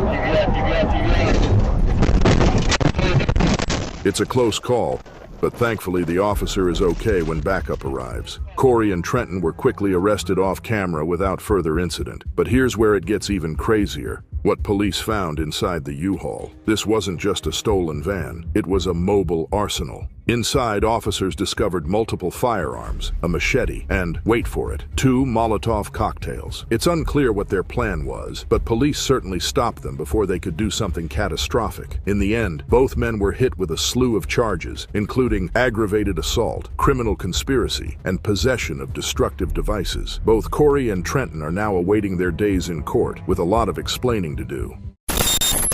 August 29, 2022, Milwaukee, Wisconsin. Police are on the tail of a stolen Volkswagen SUV with 4 suspects inside, all allegedly tied to a recent home invasion in the area. After breaking into a home, they made a quick getaway in the stolen vehicle, but it didn't take long for the police to close in on them. As officers got closer, the driver made a desperate attempt to escape, swerving into oncoming traffic, a reckless move that only added fuel to the fire.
The chase had gone on long enough.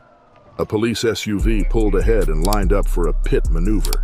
All right, still, here comes the pit, and off-road. But the driver saw it coming and decided to take things off-road, instead adding a whole new level of chaos to the pursuit. 142, 184, are we doing mutual aid?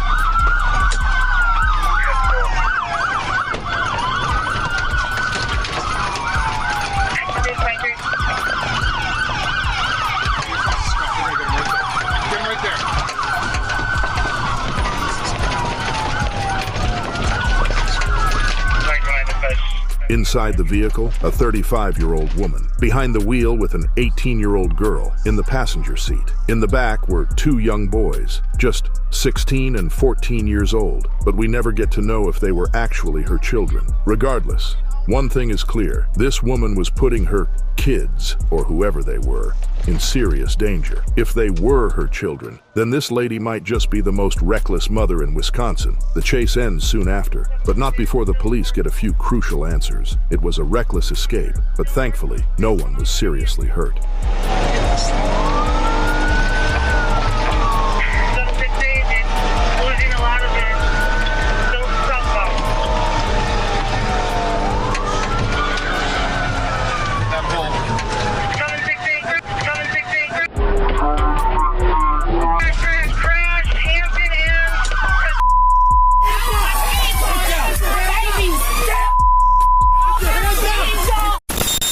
February 21st, 2024, Escambia County, Florida. While highway patrol officers were working on an unrelated stolen vehicle case, they witnessed a hit-and-run crash at the intersection of Highway 29 and Burgess Road. The accident involved a white Volvo and a silver Audi, with the Audi speeding off, leaving chaos in its wake. What followed was a high-octane chase across the Florida Panhandle, with multiple officers and a sheriff's helicopter chasing down the 18-year-old driver.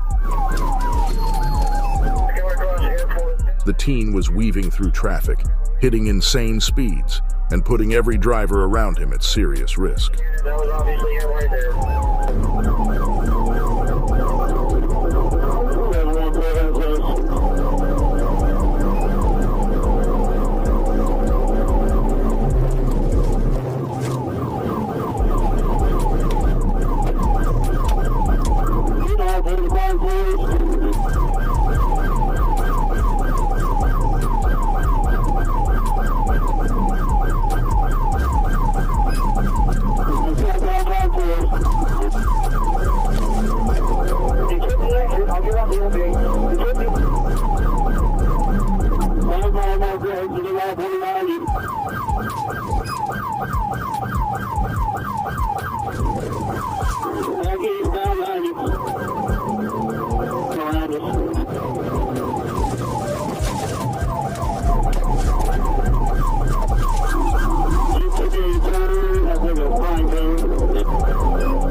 According to police, there was even a second hit and run at Pine Forest Road and West Detroit Boulevard, though their dash cams missed it. That's because for a few minutes, they lost sight of the suspect's silver Audi, but thankfully, the eagle-eyed sheriff's helicopter kept its focus on the suspect, guiding ground officers to catch up. On to 29, back northbound 29.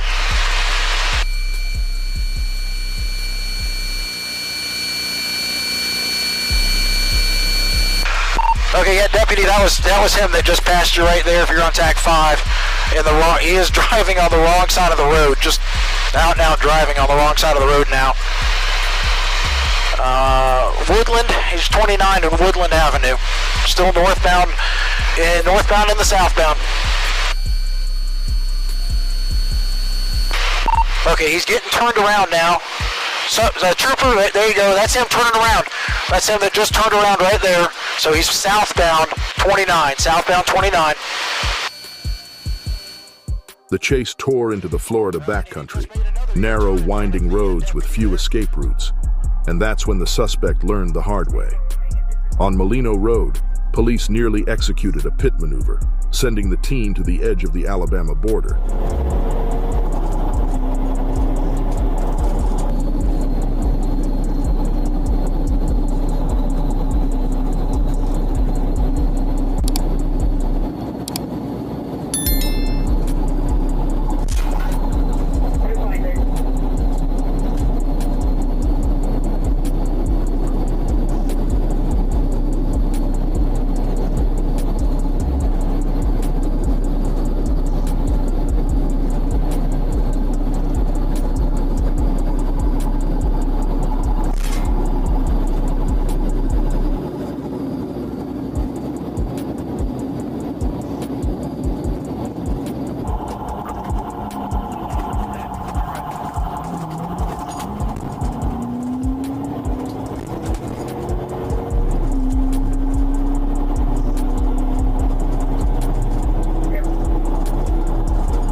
Turns out, he wasn't just in trouble for this chase. Police learned he was wanted in Wisconsin on felony charges, including disorderly conduct, criminal damage to property, felony bail jumping, false imprisonment, and stalking. Oh, and he was also arrested for marijuana possession back in August of 2023. But his biggest trouble? For this chase, Noel faced charges for aggravated fleeing, several counts of hit and run, and driving with a suspended license. A wild chase, a lot of reckless decisions, and a teen learning the hard way that you can't outrun the law, even with a silver Audi.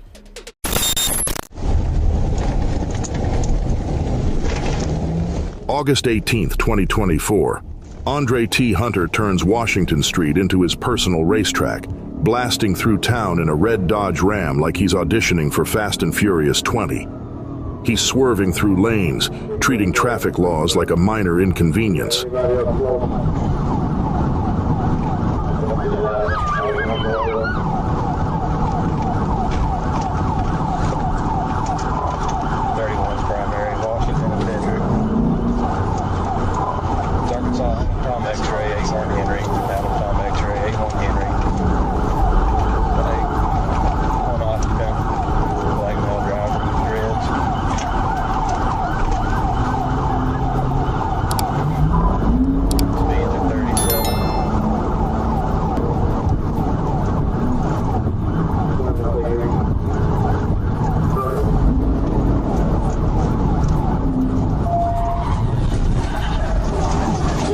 Yeah. Can you get behind me? I want to DVI.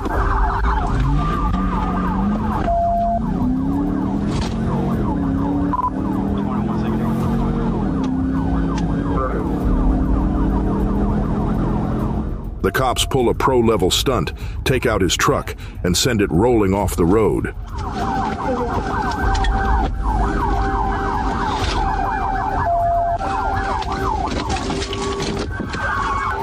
He strolls out like nothing happened, casually sipping a Busch beer like it's halftime at the Super Bowl.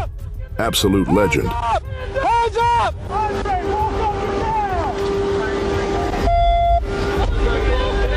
Walk up here, hands up! Hands up! Hands up! Hands up! Cops swoop in, slap the cuffs on, and off he goes to the hospital with a sore shoulder. Andre now faces a laundry list of charges: driving drunk, driving on a suspended license, and, just to top it off, driving with an open beer can. Moral of the story? Don't drink and drive, and definitely don't think you can outrun the law.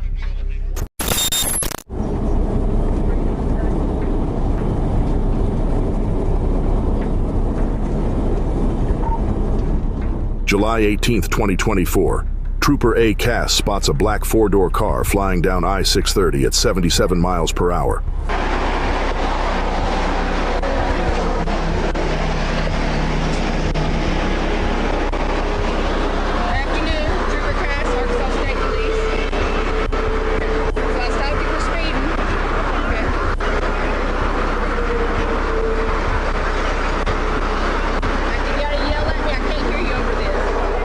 But the driver, Becca Smith, didn't have a license, registration, or insurance.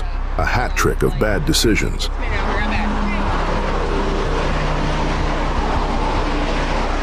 As Trooper Cass runs her info, bam, she floors it. The chase is on.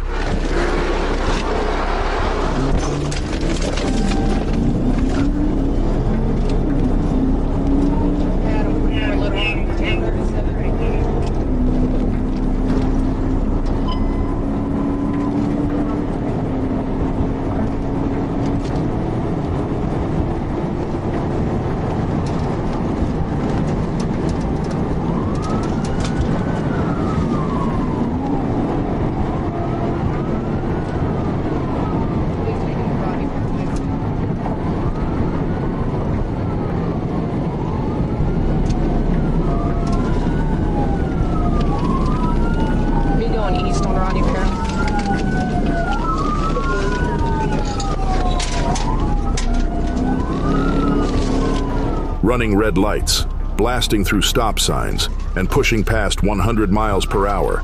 She's going full action movie mode.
But it all comes to an end when Trooper Cass pulls a tactical move, slamming the car into a guardrail. It flips and rolls into the median, ejecting the real driver.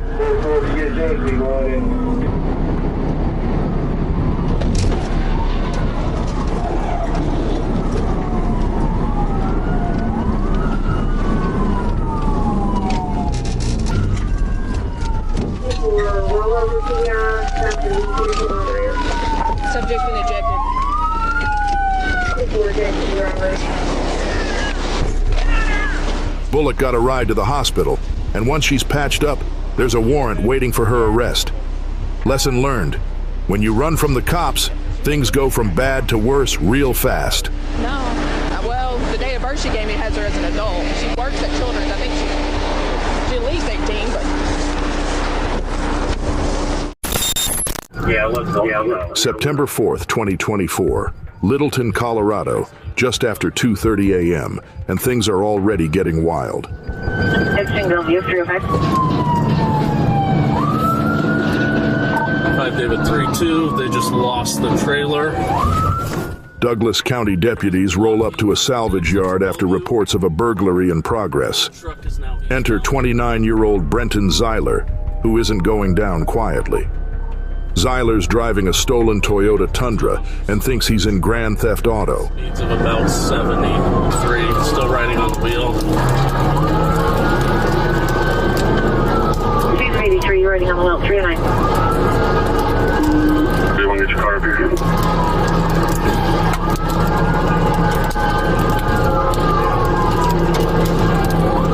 I did 3-2, east of Fairfax, speeds of 70. East of Fairfax, speeds of 70. I did 3-2, speeds of 70. And they're firing shots, I believe. Speeds of 70, firing shots at 309. The chase finally screeches to a halt when Zeiler crashes near Village Greens Park in Greenwood Village. We're working on right on security. Zeiler's wild night ends in a crash. Moral of the story?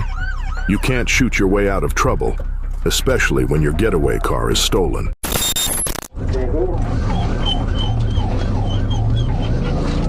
July 19th, 2022, Mulberry, Arkansas. Meet Robert Regal, or at least, that's what he's calling himself. This guy's got a Chevy Silverado rental, a buddy in the passenger seat, a pregnant woman in the back, and one hell of an excuse for running from the cops. His brain tumor made him do it. The chase kicks off at 7:20 p.m., and it's on for 12 minutes of high-speed drama. Right now, from 540.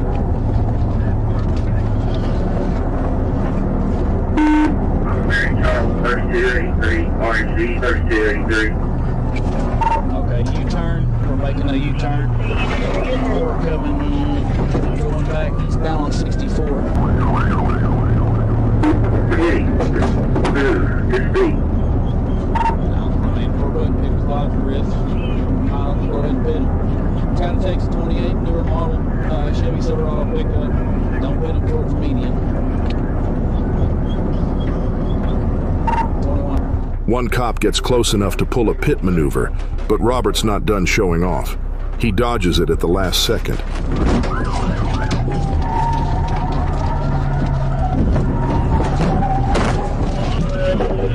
Okay, we're sitting. We're back eastbound on 64. 21, you might have to get up there. I don't know if I'm going up to exit 20. Yeah, go exit 22 on 54. Yeah, we're eastbound on 64, coming towards Mulberry. Yeah, go eastbound 54 coming in Mulberry. We continued on past the Dollar General, speeds 80.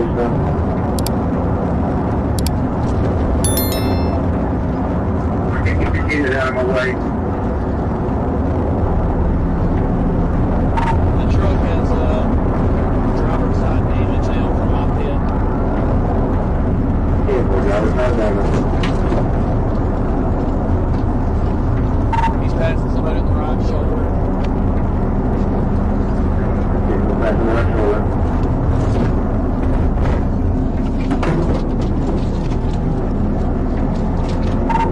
Speed 62. I need a charger up here. This guy's got too much. Speed's 100. Past the Mulberry. Yeah, go driver's side Mulberry. Okay, roll over. Correction, you can pit it out. Pit it out. Yeah, go put it out, little Mulberry. Get your hands up! Get your fucking hands up! Get them up! Get your hands up!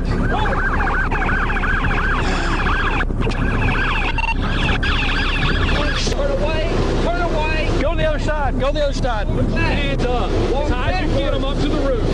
Hey. Good job, guys.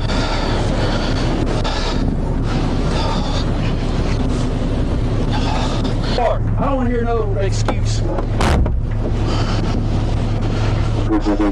Turns out, Robert Regal, if that's his real name, has more than just a wild driving style.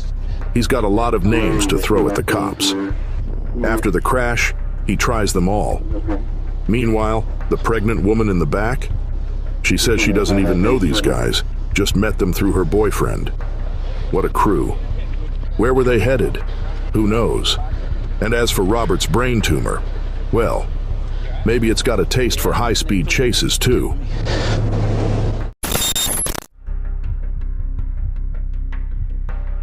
January 2nd, 2023. It's 10:35 a.m. and Georgia State Patrol is teaming up with East Point Police to take down 19-year-old fugitive Matthew Gaskins. This guy's been causing chaos across multiple jurisdictions, and today he's driving a stolen Jeep Grand Cherokee like he's got something to prove. Cornered on Washington Road, Gaskins decides he's not done yet, flooring it and even tearing through someone's backyard in a last-ditch attempt to escape.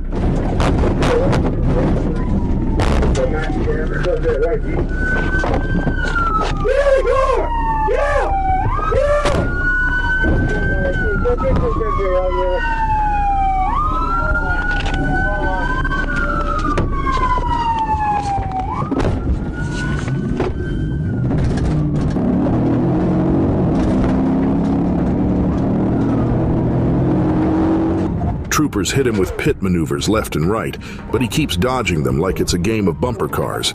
He damages a few cars along the way, but it's all over when Gaskins finds himself boxed in a parking lot.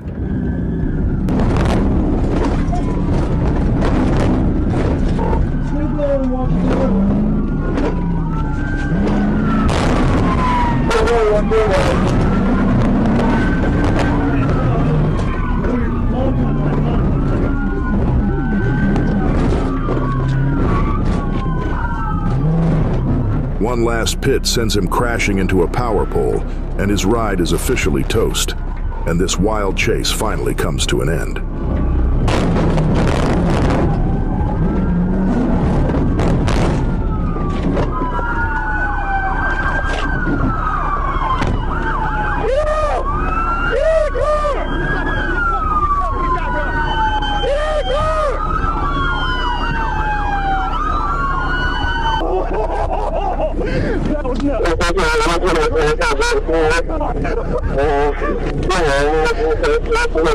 Dude, that was wild. Up in there, I thought he was going to flip it. Yeah. But we couldn't do nothing but keep pushing him.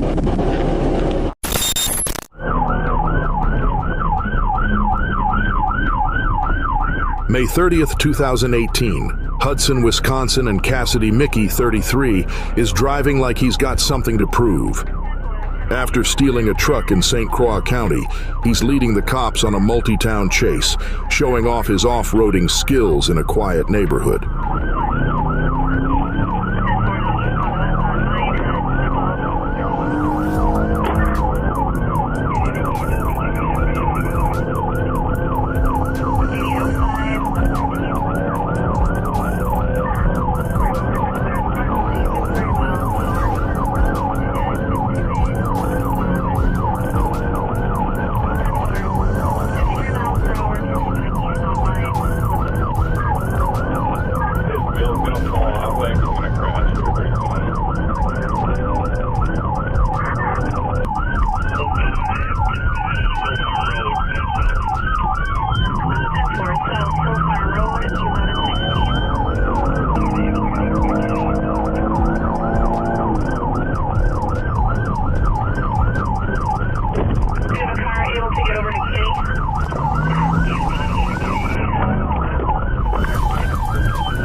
Cassidy barely misses a T-bone crash, then rips through someone's driveway and across their yard like he's auditioning for Monster Jam.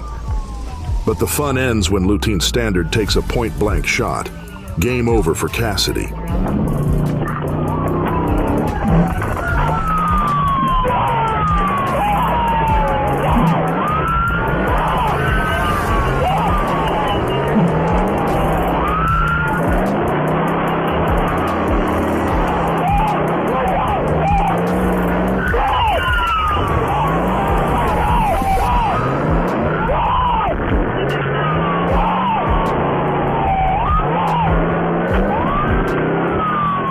Turns out Cassidy stole the truck from a dealership near Deer Park.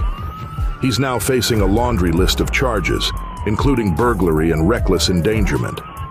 9 other charges got dropped after he took a plea deal, but he's still looking at 10 years, 5 in prison, 5 on supervision. Was that truck really worth 10 years behind bars? Unless it came with free Wi-Fi and a jacuzzi, probably not.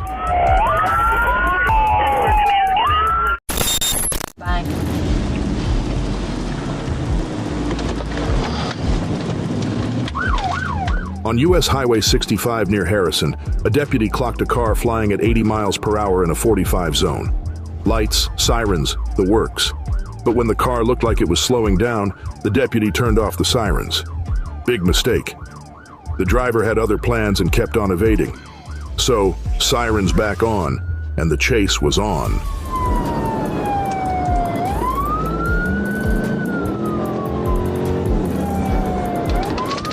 The driver cut through residential neighborhoods and onto Capps Road. But it wasn't long before the deputy hit him with a perfect pit maneuver, sending the car spinning and stopping it cold.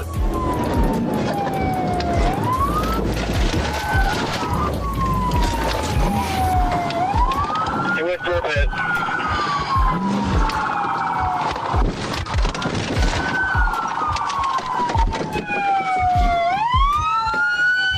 With the push bar pinning the car, backup arrived, and the suspect was pulled out and cuffed without a peep. Game over.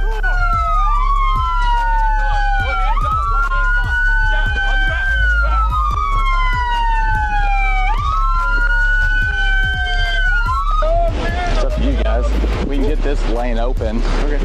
Just like traffic by or whatever. Yeah, but hey, 14. You move over so we can get a lane of traffic open? Yeah.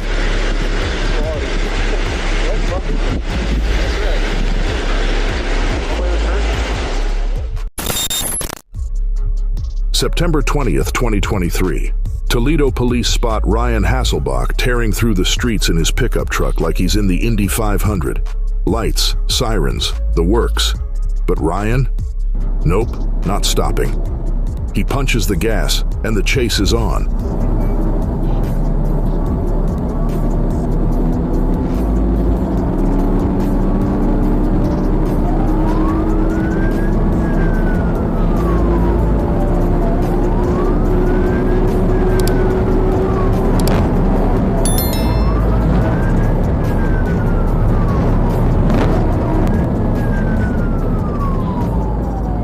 Crashes straight into an elementary school, and not just any room, but 8-year-old Charlie's special needs classroom. That massive hole in the wall? Yep, courtesy of Ryan's truck. Now Charlie's a brave kid, battling Batten disease, a rare genetic disorder that's stolen his eyesight and is taking more every day. His classroom was filled with all the special tools he needed to learn, until Ryan decided to make it his personal parking spot. $150,000 to the school, and let's not even start on Charlie's learning equipment. Ryan, he had no idea what a mess he'd made as cops dragged him out of the truck and slapped on the cuffs. Ryan's now facing charges for failure to comply, obstructing official business, and vandalism. If you're running from the cops, maybe avoid crashing into schools, especially one where kids like Charlie need all the support they can get. This driver from San Francisco found out the hard way when his rear right tire gave out while cruising down the highway. He swerved right, yanked the wheel left, and bam, straight into the concrete barricade. By some miracle, he walked away with barely a scratch. That bulky pickup? Probably the only reason he's not in worse shape. Sometimes driving a tank on wheels has its perks.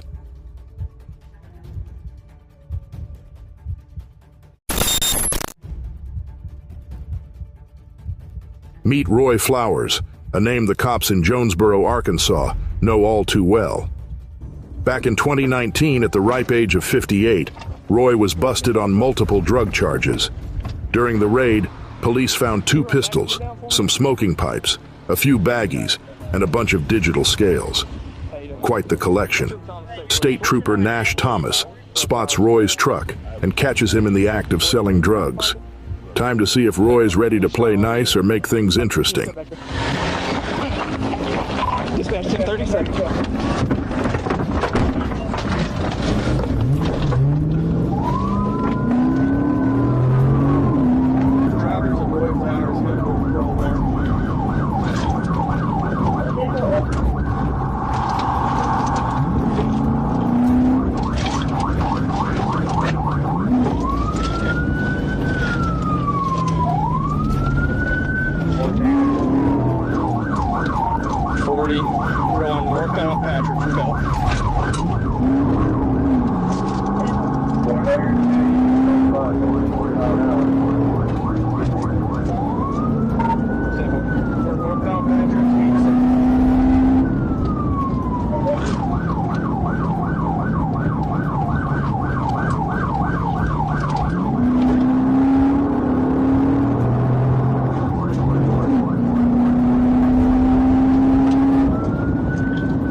Up ahead, the cops set up a roadblock to reel him in.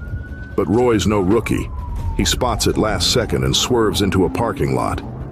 The chase is on, and Trooper Thomas is pushing his cruiser to the max.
According to the Craighead County Sheriff's Office, 63-year-old Roy was charged with fleeing, unpaid fines, and violating his parole.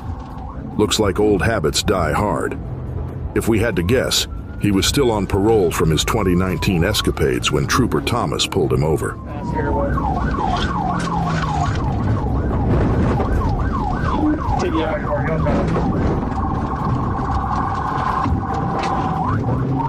go, you go.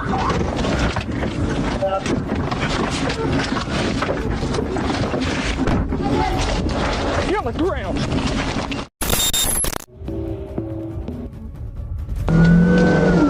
I'm at the... A silver Lexus turned Interstate 40 into a racetrack, flying at a jaw-dropping 116 miles per hour.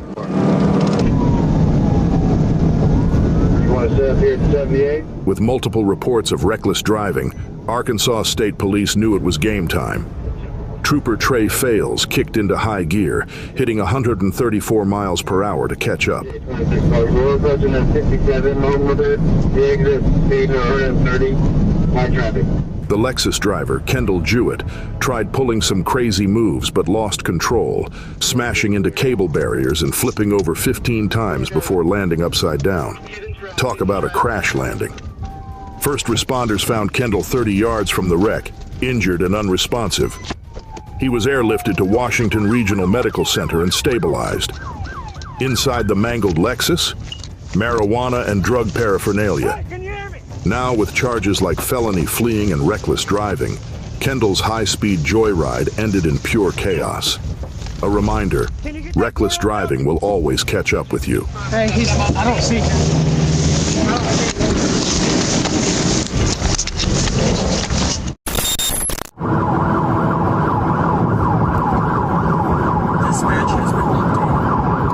October 4th, 2023, 4:58 p.m. Get out of the f***ing way! Get out of the way! God damn! Police spot Nicholas Parchesco, wanted for stabbing a physician, flying down Interstate 95 in a white Lexus, weaving through traffic at over 130 miles per hour.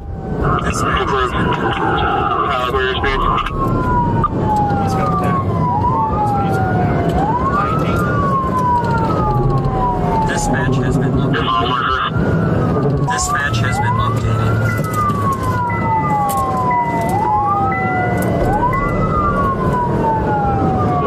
Start my vehicle. Vehicle to start my vehicle.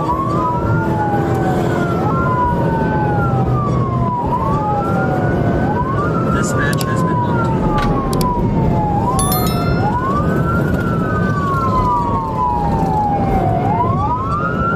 Despite lights and sirens, deputies struggled to keep up. At the Vero Beach exit, Deputy Peach attempted a rolling roadblock, leading to a collision with Parchesco. But the chase wasn't over yet. A spike strip at the Fellsmere exit took out one of his tires, finally slowing him down.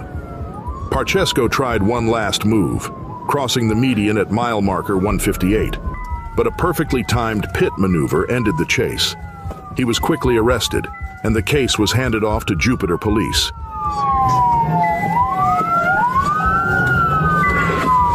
Dispatch has been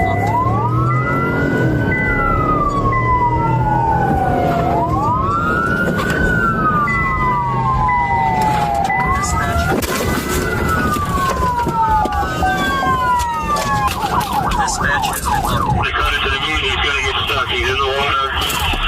He made it, he might make it through, guys, if he can cut across. Back southbound. 33, please, I-95. Use 1032 traffic, this information to you, armed. It's on the ground, slow down, stand by, stand by.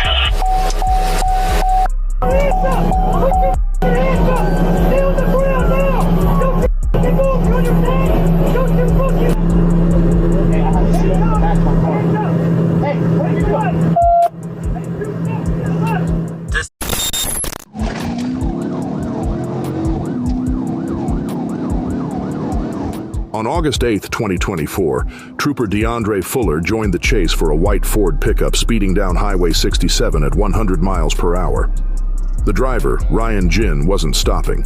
Suspected of robbery, he floored it to 110 miles per hour after a failed tactical vehicle intervention, TVI.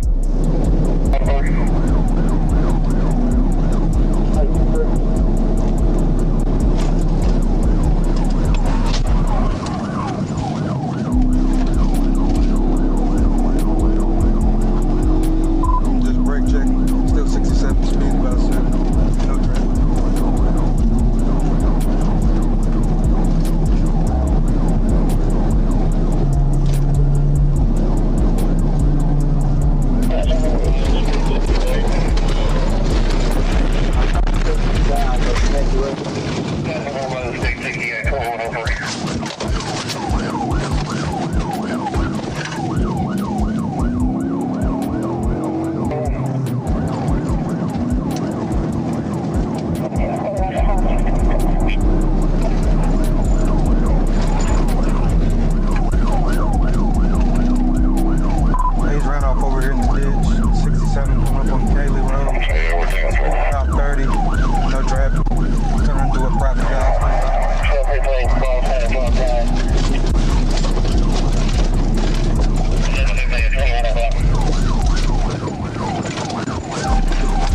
up in a wooded area in that truck. The chase came to a dramatic end when Jin veered off the road and got stuck in a wooded area. Ignoring police commands, Jin got yanked out by Trooper Fuller, who had to break the driver's side window to get him. Turns out, the truck was stolen from Johnson Ford. Jin was arrested and taken to the Nevada County Sheriff's Office, showing the fast and fearless response from law enforcement.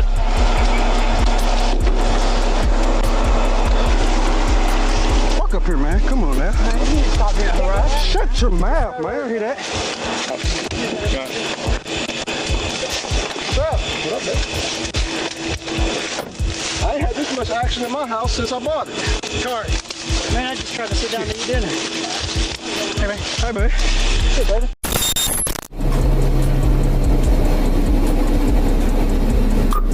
It's 9:43 p.m. and a Florida Highway Patrol trooper tries to pull over a car on I-75.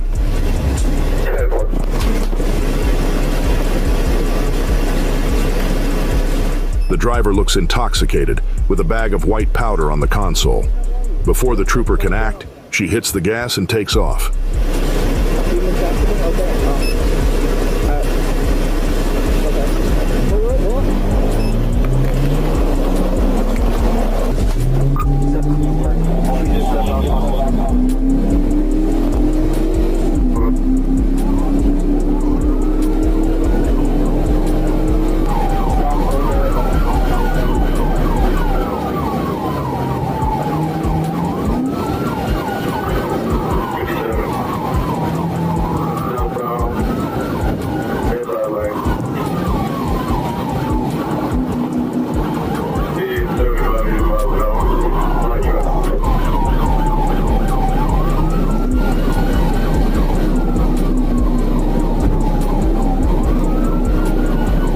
Speeding at 95 miles per hour, she slams the brakes, almost causing the trooper to crash into her.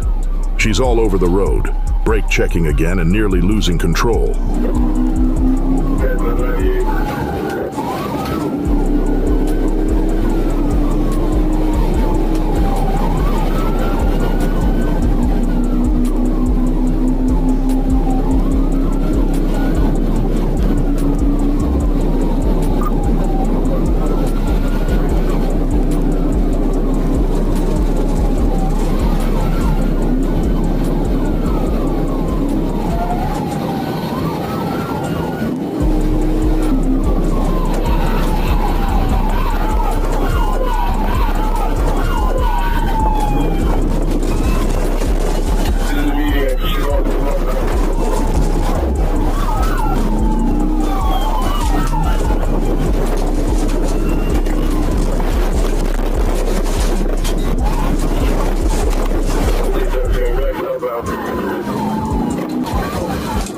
The trooper stays on her, but she veers off into the median and turns around. Now they're side by side, and the trooper makes his move.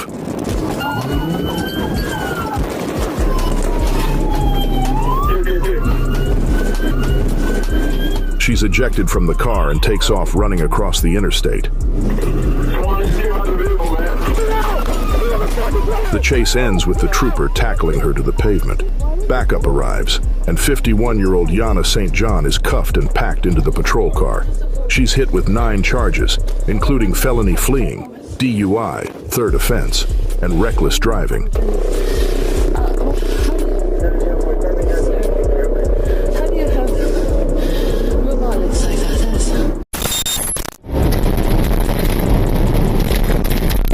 In Genesee County, Eddie Simmons took road rage to a whole new level. Spotted near Davison, he fled from a traffic stop at over 100 miles per hour, even driving in the wrong lane. Troopers called off the chase after 2 miles due to the danger, but Eddie wasn't done yet. An hour later, troopers found his Silverado parked by a house. This time, Eddie swapped vehicles and sped off again, kicking off another high-speed pursuit.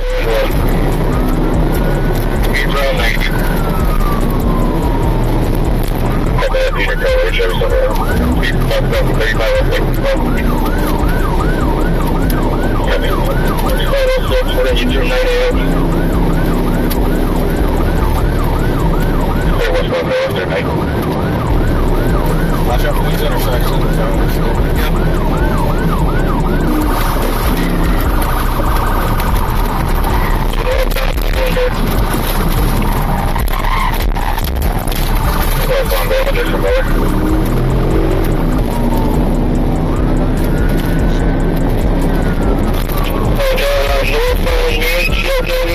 Trooper Hainleen hit him with a precision immobilization, sending Eddie crashing.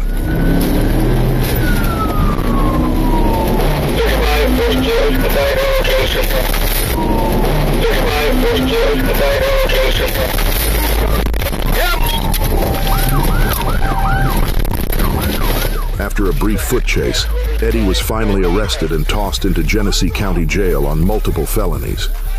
His passenger, however, managed to escape, leaving the case open as the investigation continues. What's your other guy? A wild police chase unfolded when 27-year-old Donald Wade attempted to carjack a vehicle at a gas station in Otsego County. But the driver, packing a concealed weapon, pulled a gun, sending Wade running. Not one to give up easily, Wade found an unlocked pickup with the keys inside and took off. 26. Alright, we're gonna go ahead and stop at 334 and do exit off the construction area. 10-4.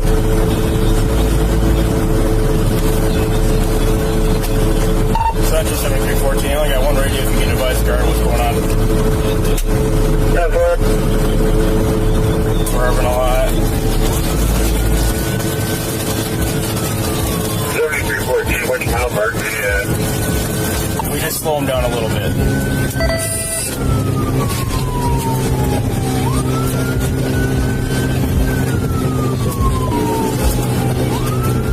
The chase ended south of Mackinac City when a trooper hit Wade with a pit maneuver, disabling the vehicle.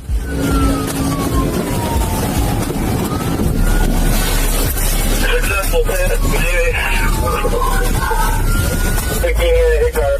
Wade was arrested and is now facing charges of attempted carjacking, unauthorized driving, and fleeing.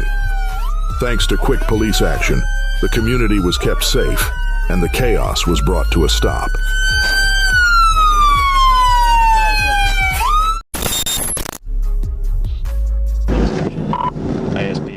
On July 6, 2024, Trooper Calvert joined the chase of a red Chevrolet pickup in North Little Rock. After taking control on East Broadway, the truck sped west at 40 miles per hour, refusing to stop.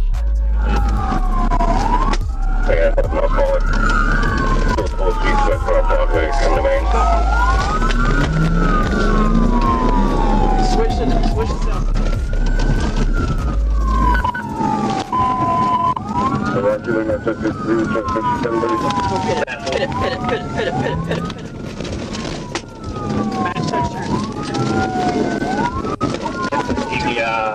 south. Approaching Broadway. I'll hit him again. You're right. The TVR? Not yet. It's up front. Now? No. Now. Two failed TVI attempts didn't slow the suspect down as he headed south over the Broadway Bridge. That's when Sergeant Gabe Monroe stepped in, nailing a perfect TVI that sent the truck crashing into a concrete barrier. I won't get that.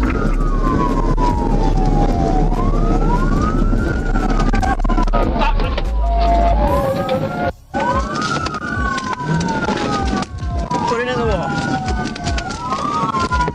What?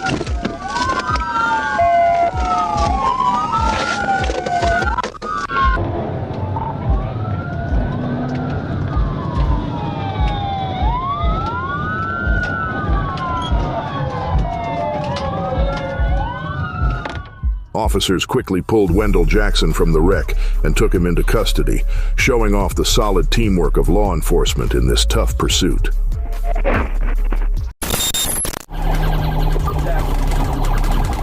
Florida Highway Patrol received a report of a wrong-way driver on I-75 near mile marker 129.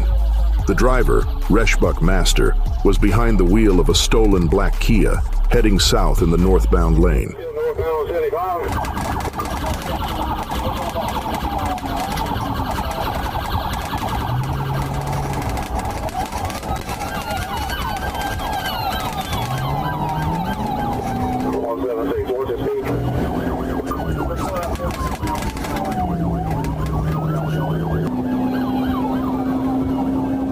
FHP, with help from the Columbia County Sheriff's Office, jumped into action. Lights and sirens on, but Reshbuck ignored them, speeding up and weaving recklessly through traffic. He nearly lost control on the shoulder, but kept going. You're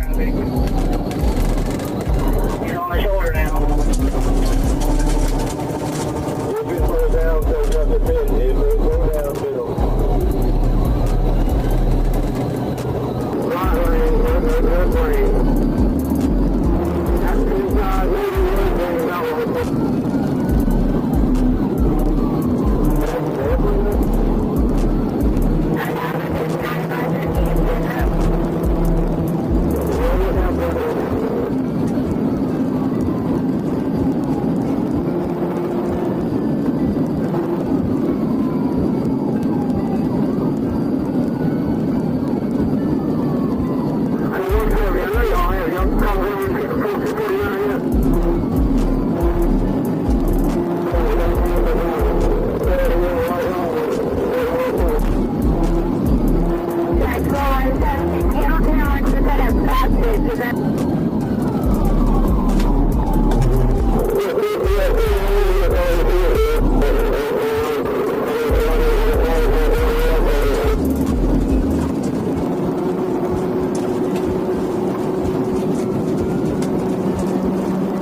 The chase led to a gas station, where Reshbuck ditched the car and fled on foot.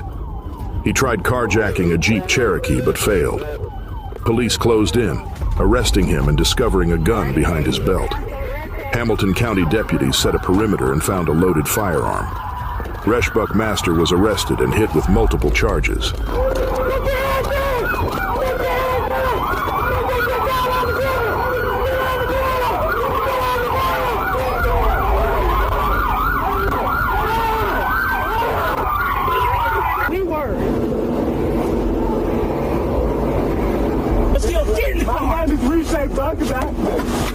Let me go on the other side. That women big 1991. Ouch! Ouch! It's good. I'm trying, man. Jump.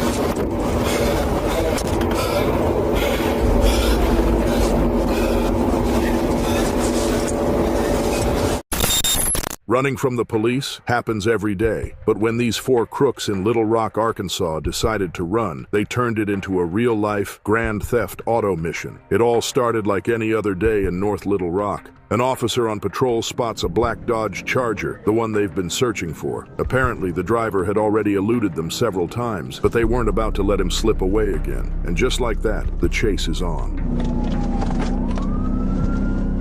The driver guns it, hitting speeds over 110 miles per hour, weaving in and out of traffic. Our officer is forced into risky maneuvers to keep up, barely avoiding collisions.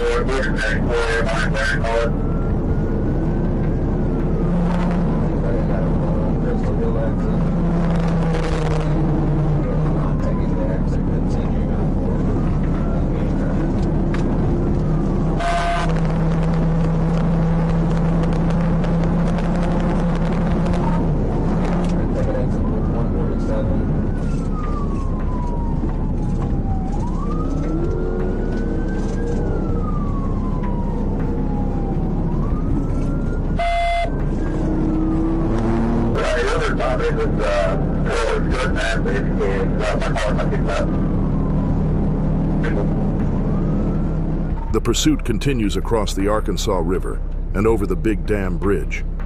The sunset view might have been picturesque if it weren't for the heart-racing high-speed chase happening in the middle of it. like he's taking cancel. Driver speed's 80.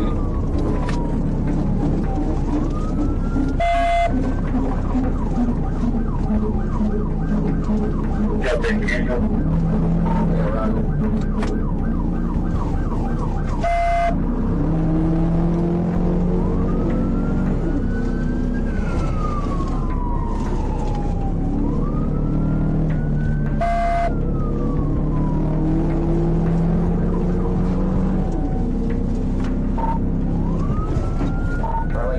Right back there, going back under the bridge. Looks like Ronnie Perrin. We're just going back the other way we just came from to get back home. 4030.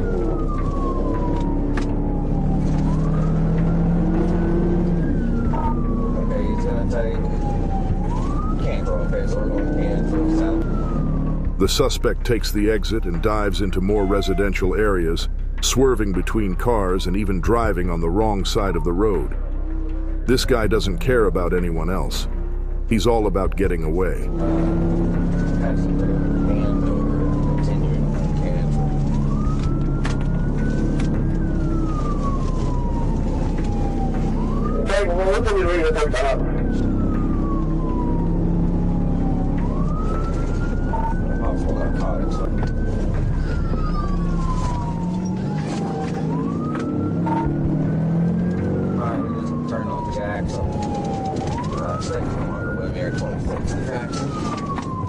Police can't let this chase go on any longer before someone gets seriously hurt. But just as it looks like the suspect might escape, things take a turn.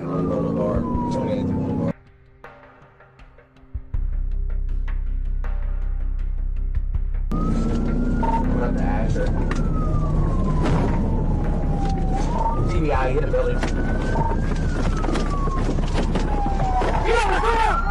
4 young men bail from the car, and the last one tries to outsmart the cops.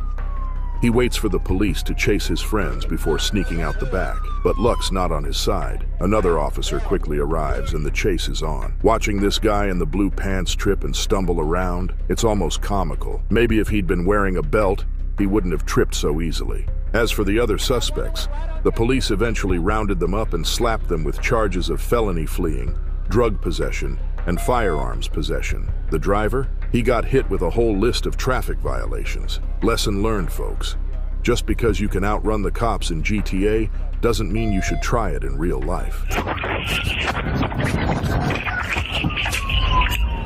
On February 6, 2024, in Sebring, Florida, a high-speed chase erupted when Jaquan Salvalis Hall was spotted flying down Sparta Road at over 130 miles per hour.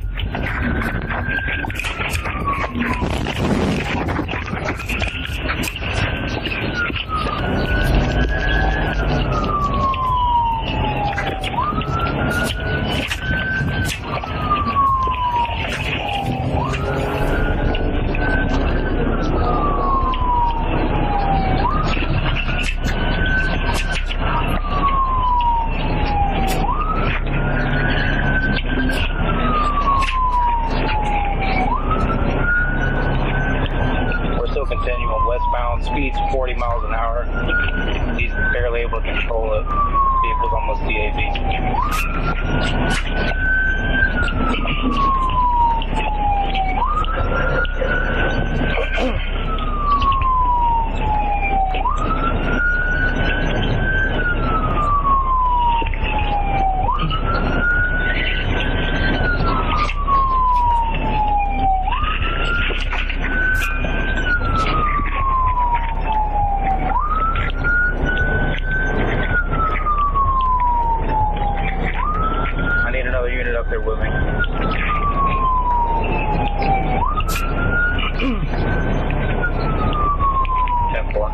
He's not able to control it. It keeps going into oncoming traffic. I get a chance to take him out.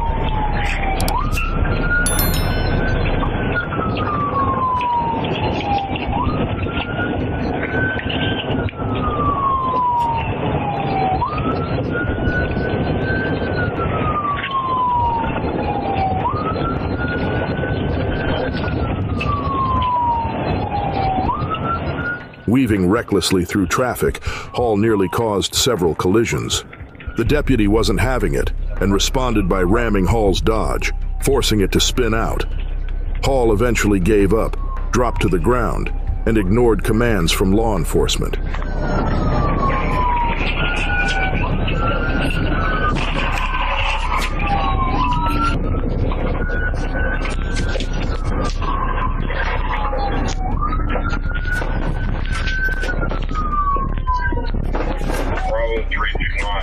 He was hit with multiple charges, including reckless driving and assault on an officer. This chase showcased the serious risks officers face every day.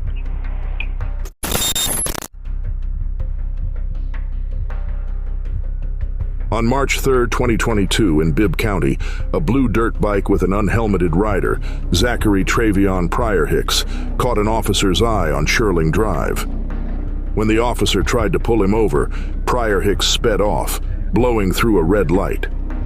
With Trooper Jordan Barker joining the chase, the dirt bike rider performed tricks and dodged through oncoming traffic, pushing his luck.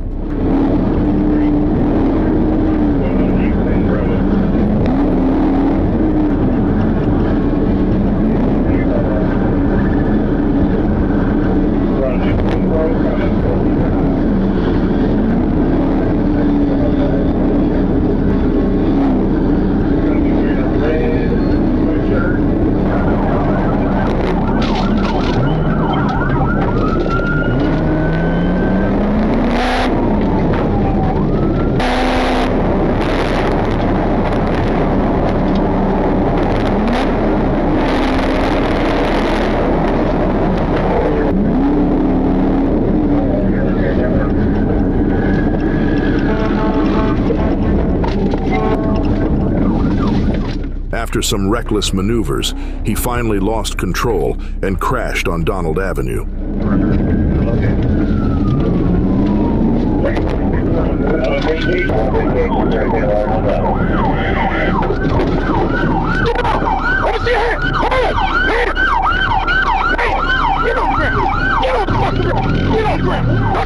Despite resisting, Pryor Hicks was taken into custody. The dirt bike? Uninsured and unregistered, it was towed away. Pryor Hicks was checked at the hospital before heading to the Bibb County lockup, facing multiple charges. Anything you say can or will be used against you in the court of law. You have the right to talk to a lawyer and have him or her present before any questions if you wish. If you cannot afford a lawyer, one will be appointed to represent you. You can decide at any time to answer my questions or not answer any questions or make any statements. Do you understand these rights? Yes, sir. With these rights in mind, do you wish to talk to us? Yes or no? Yes, sir. All right. What you running for? I'm just on the way home, sir. And please don't BS me. Just what you running for? I'm just on the way home, sir. That's not making any sense. If you're on the way home, this is a small stop. Checking registration and insurance on the bike.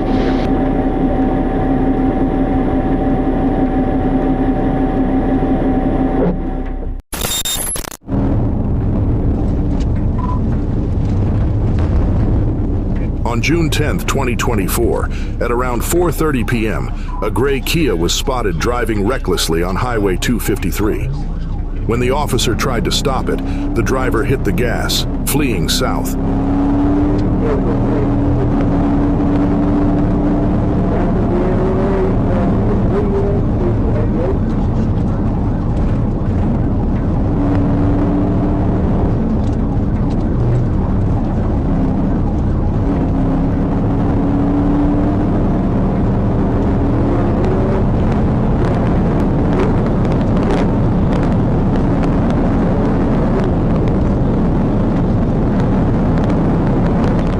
After several miles, the officer pulled off a perfect tactical vehicle intervention, forcing the Kia off the road.